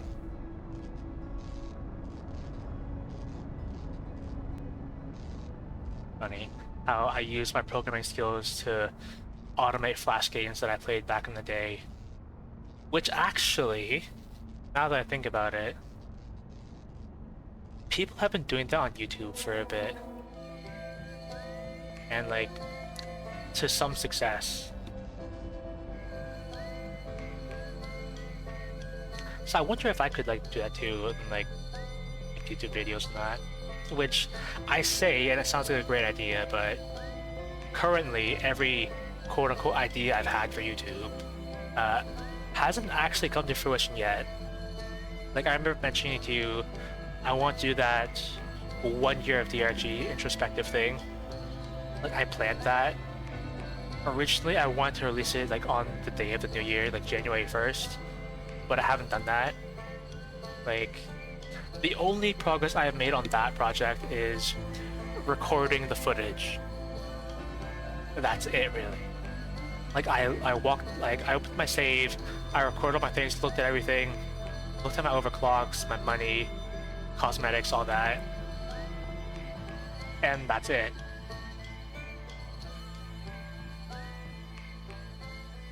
If I were to like actually complete that, I would have to go back and record more voiceover and audio for it. I need to record like background game footage too. And I realized it's a lot of work actually. Like not actually getting like just the raw material itself, but also producing other complementary materials to go with it and then putting them together. I hadn't realized how much work it would be until then.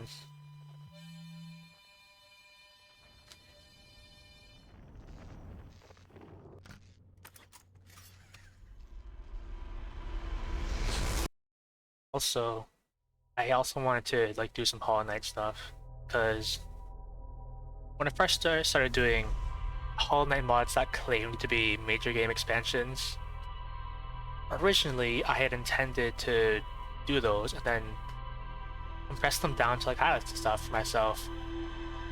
And at the time, I was really eager to do that because there's currently no footage on those mods whatsoever. So there was a spark in my mind where I thought I could be the guy who does that. I could be that one guy who did it. And if anybody ever like wants information on it, I would be the guy they see. So for a time I was really excited and looking forward to that. But even that, I haven't actually done that yet. And at this point, I don't know if it's ever gonna happen. Like, I hope it does happen because I've been keeping the VODs. And if I don't ever do them, those VODs are just gonna clog up my hard drive. So There is an incentive for me to do them. Or rather, a penalty for not doing them, and that's me eating up like 20 plus gigabytes of storage. Am I stuck?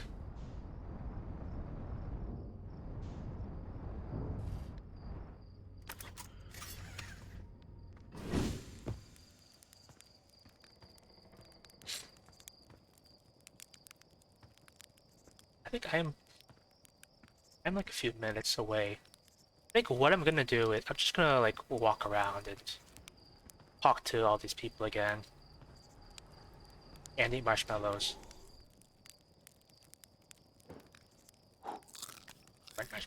Like, is there a guide for roasting marshmallows? I feel like there has to be, because I want to be able to do this and not burn them all the time.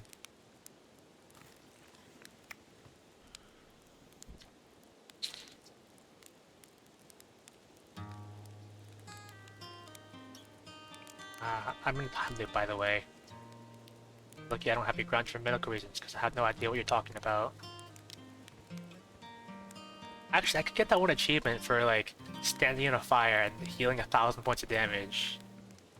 And then... plugging... What was it again? Plugging Extra Life. No, was it Sick? No. Was it Sick Kids? I don't know. It's me. If I leave.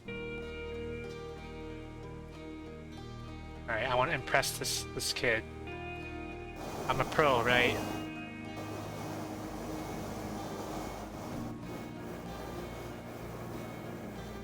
Like that.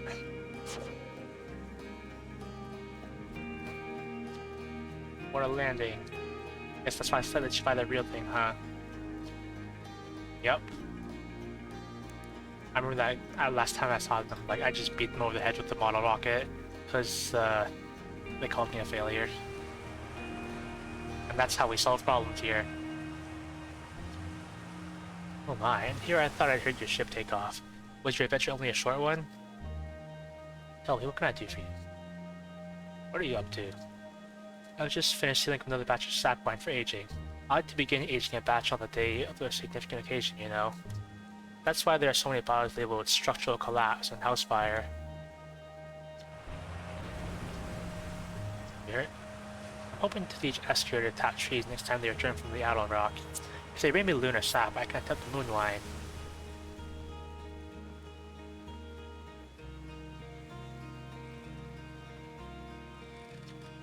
Back already? Is everything okay?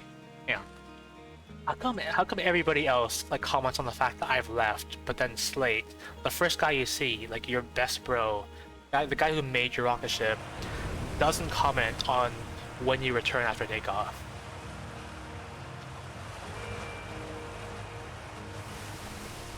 I'm a little disappointed on that, but oh well.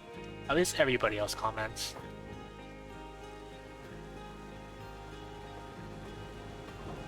Did he comment?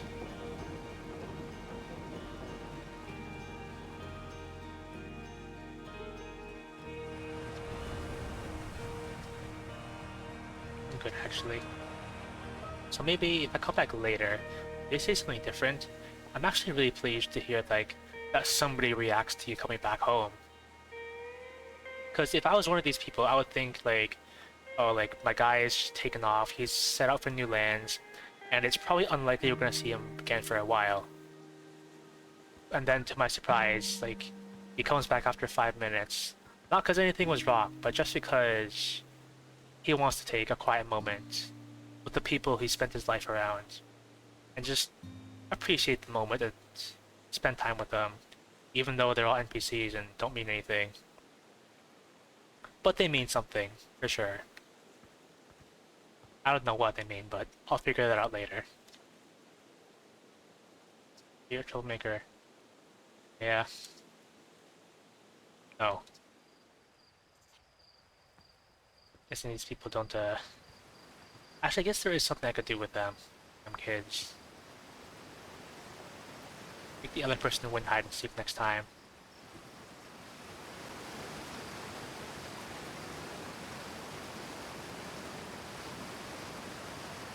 Tune.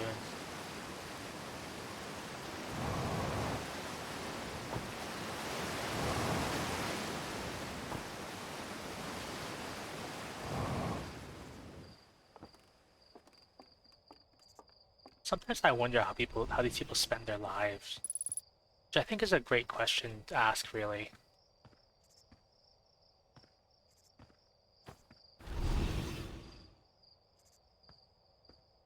Like me, like I play this game and I imagine like that the big goal, the big dream, is to go into space. But these people don't seem to be going to space.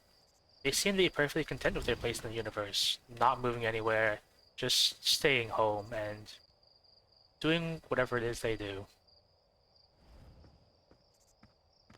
Sometimes I think about that in real life too, because like I tell people I'm a gamer and that's what I truly believe, and I'm enough of one that I don't know what you do with your spare time otherwise.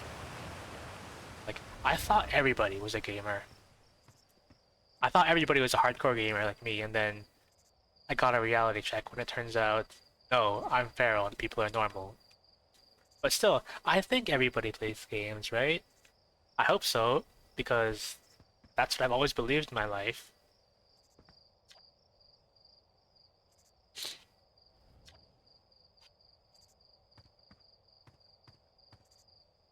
I wonder. I wonder. Where's my ship?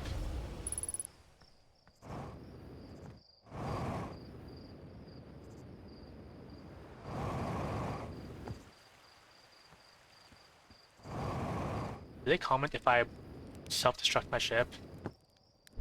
I gotta know.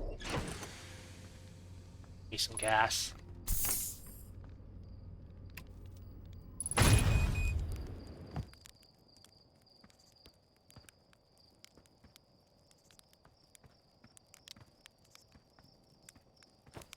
Hey man. Ship's a death trap. It's right next to you. It just blew up. It blew up right next to you. Can I at least get the get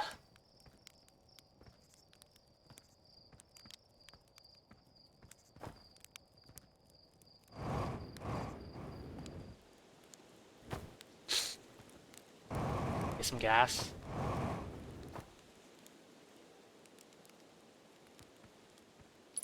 There we go. It's good as new.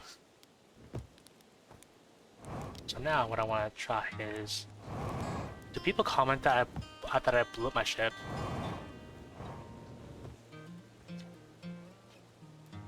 There's the kid.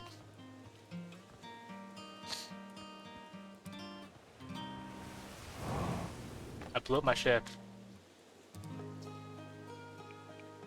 Good. I'm good. So I don't think these people react to me blowing up my ship.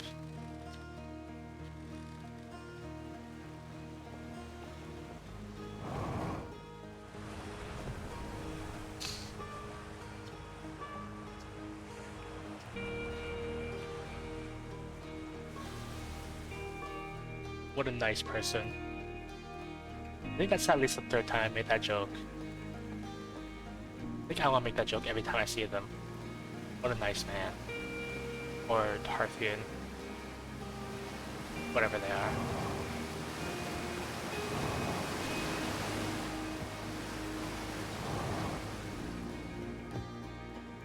Sun actually, like, progressing. I'm gonna assume, like, time is still progressing, but I don't think I'm gonna, like, set out on a journey anytime soon because my ship exploded, for one. And two, what if the only adventures I needed were right here all along? What if the real treasure was a home I grew up in? And this kid who's throwing rocks at hazardous objects? My astronaut.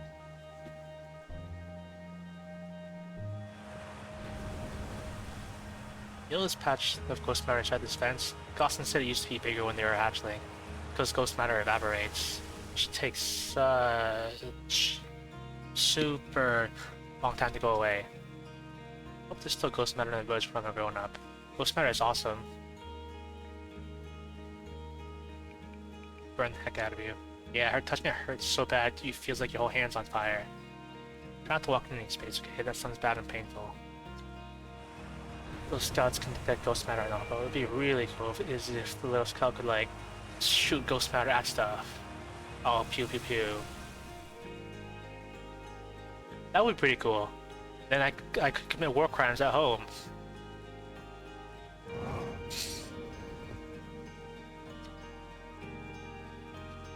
I just hit the self-destruct button, and his comment was the reason I wanted to go try it anyway.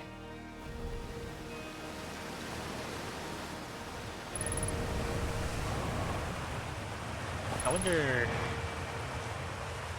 I was gonna say, I wonder what I'm gonna do next week and tomorrow, but I think I know.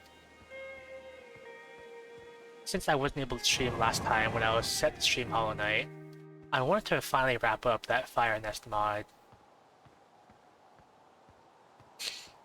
Like, I've got a lot to complain about that mod, but I'll probably save it for when I do cover it again. I think I was too optimistic when I first saw the mod, like claiming to be like a whole new game, a whole new world. But what they actually did was they shuffled around all the maps, and that's it really. And they didn't like change the existing map, so the existing map is actually just wrong.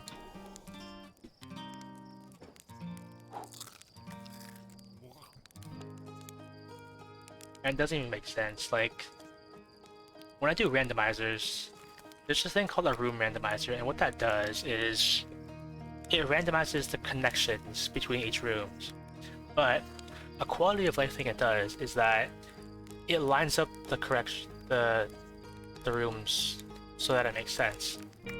So that if you go into a rightward transition, you come out on the left side of a map. So it makes sense like that. But what this Fire Nest mod does is it doesn't even do that. Like, I was trying to travel to a place that I thought was nearby, and then I was actually blown away when I saw how badly they butchered it. So I was trying to like go to a stag station, which was supposed to be just 2 rooms to the right originally. But what actually happened was I couldn't go to the right, so I just went left. An attempt to get an item, but I went left, and what that did was it put me in the room that would have been to the right anyway. I went to the left, and I came out of like the right. I came out of the right, but the whole room was mirrored. So long walk for like nothing. And then I went across that room, and then I went to the next room, and that room was the Hive. And I thought, wow, it's really weird. Like, I can't believe they've done this. Look how they massacred my boy, kind of thing. And so, like, I traversed the Hive, and then I went out of the Hive to like the next room, and then the next room was the stag station. The stag station that should have been just like 20 seconds away. It was now a whole like ordeal to get there. And I want to say, there's no reason that they had to do that at all. Like, that whole journey exists for that stag station only. Am I lagging? It looks like my audio levels are lagging a bit. If I pause the game, does it get better? Page like tap out. Because when I tap back into OBS specifically, it tends to lag a little bit less, at least temporarily.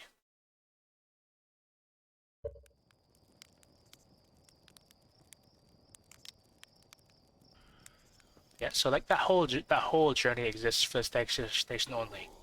completely unnecessary, completely unneeded. Even if you wanted to like travel there from another stag station, you would have to go through all that again just to get out.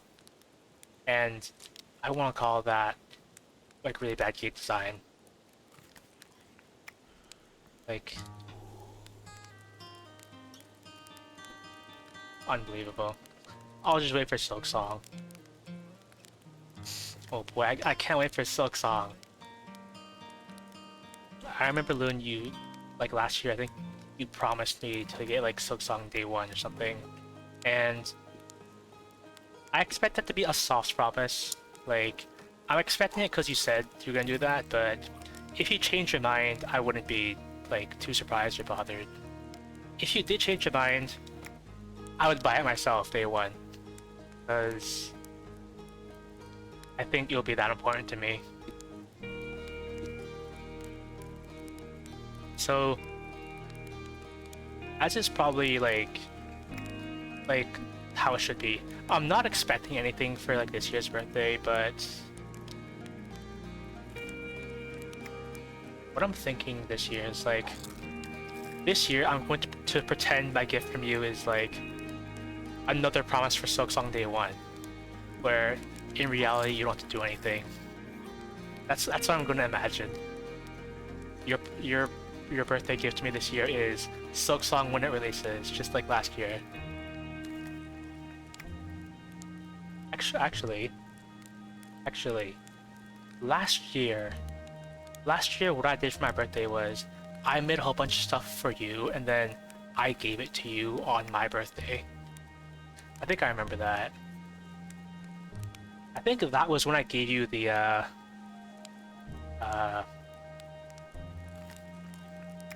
and I know the name of it, like that tarot deck. The I have it somewhere. When I gave you that tarot deck called, I have it. I have it written down because I have the files for it still. Like I want to say Outer Wilds deck because I think it's something similar to that. Something unknown. I don't know. It was the I have it somewhere. I think I have it somewhere. It is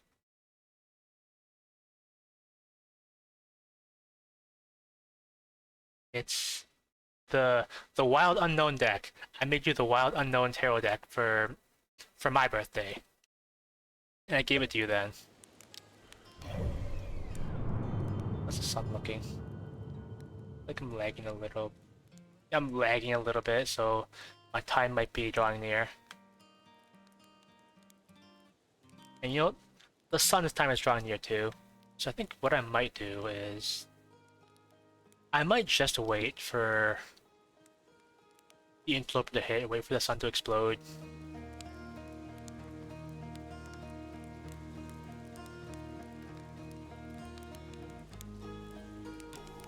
Or just doze off. What happens if like it explodes in my sleep? Wouldn't that be a way to go?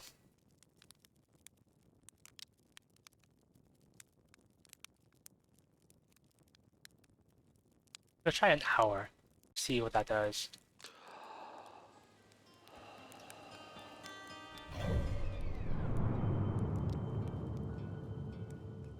I don't know if that did much actually.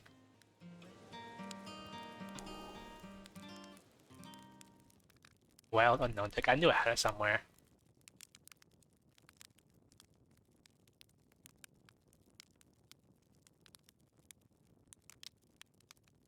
You know what? I think last time I played Outer Wilds on stream, it was like winding down a bit because I kept on getting lost and I wasn't sure what to do. But I think it's starting to pick back up again because I definitely made some new discoveries. Wait, it just wakes you up?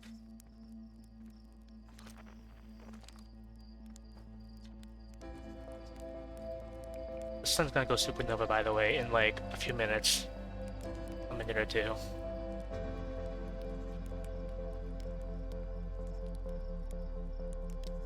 But where's the sun? I want to look at it.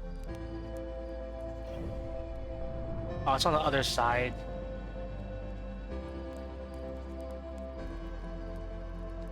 I don't even have like my ship because I blew it up. But maybe I can like ride up to the top and see it there.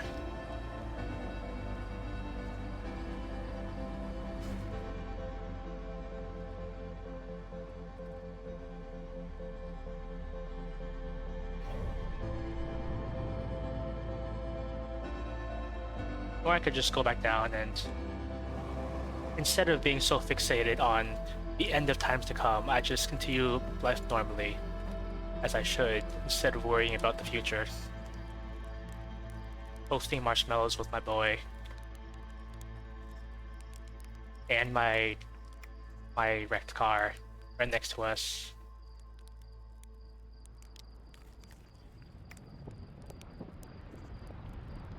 Just like it should be.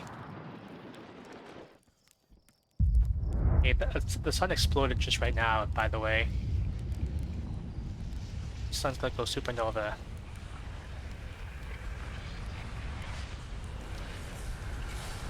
One more for the road.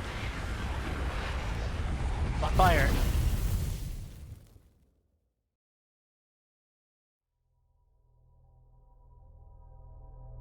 And with that, I should look for somebody to raid.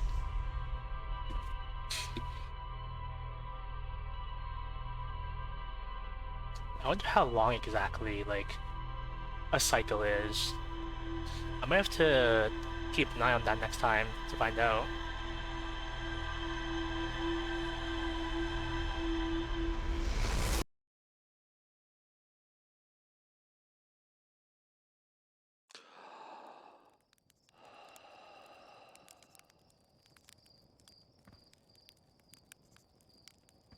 Well, with that, see who's on. Alright. The usual. Bearded Giraffe, playing Cult of the Lamb, playing the new sex update. So I've heard. I wonder if Veer is gonna do that too. I think they probably are, because I think they expressed interest in it. So, probably. Go to the axle. Well, let me put in a vote to hinder before I rate in. Just drop straight in, and I get a help or hinder vote, and it's our random followers will be cursed. I don't know what that does, but last time I hunted somebody, it was Zix, and I picked all followers poop or vomit, and they all pooped, and I think it actually helped because he needed it.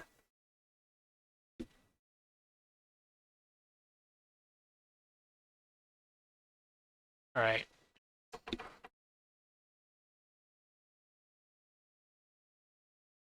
So tomorrow I should be back for Hollow Knight. I think tomorrow might be the last Fire Nest bod, and then I'll move on to other things, probably. Unless something like outstanding happens, because I'm getting kind of tired of that mod and I want to do something.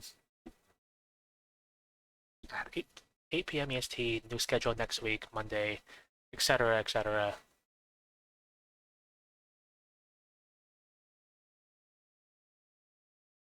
A whole bunch of stocking.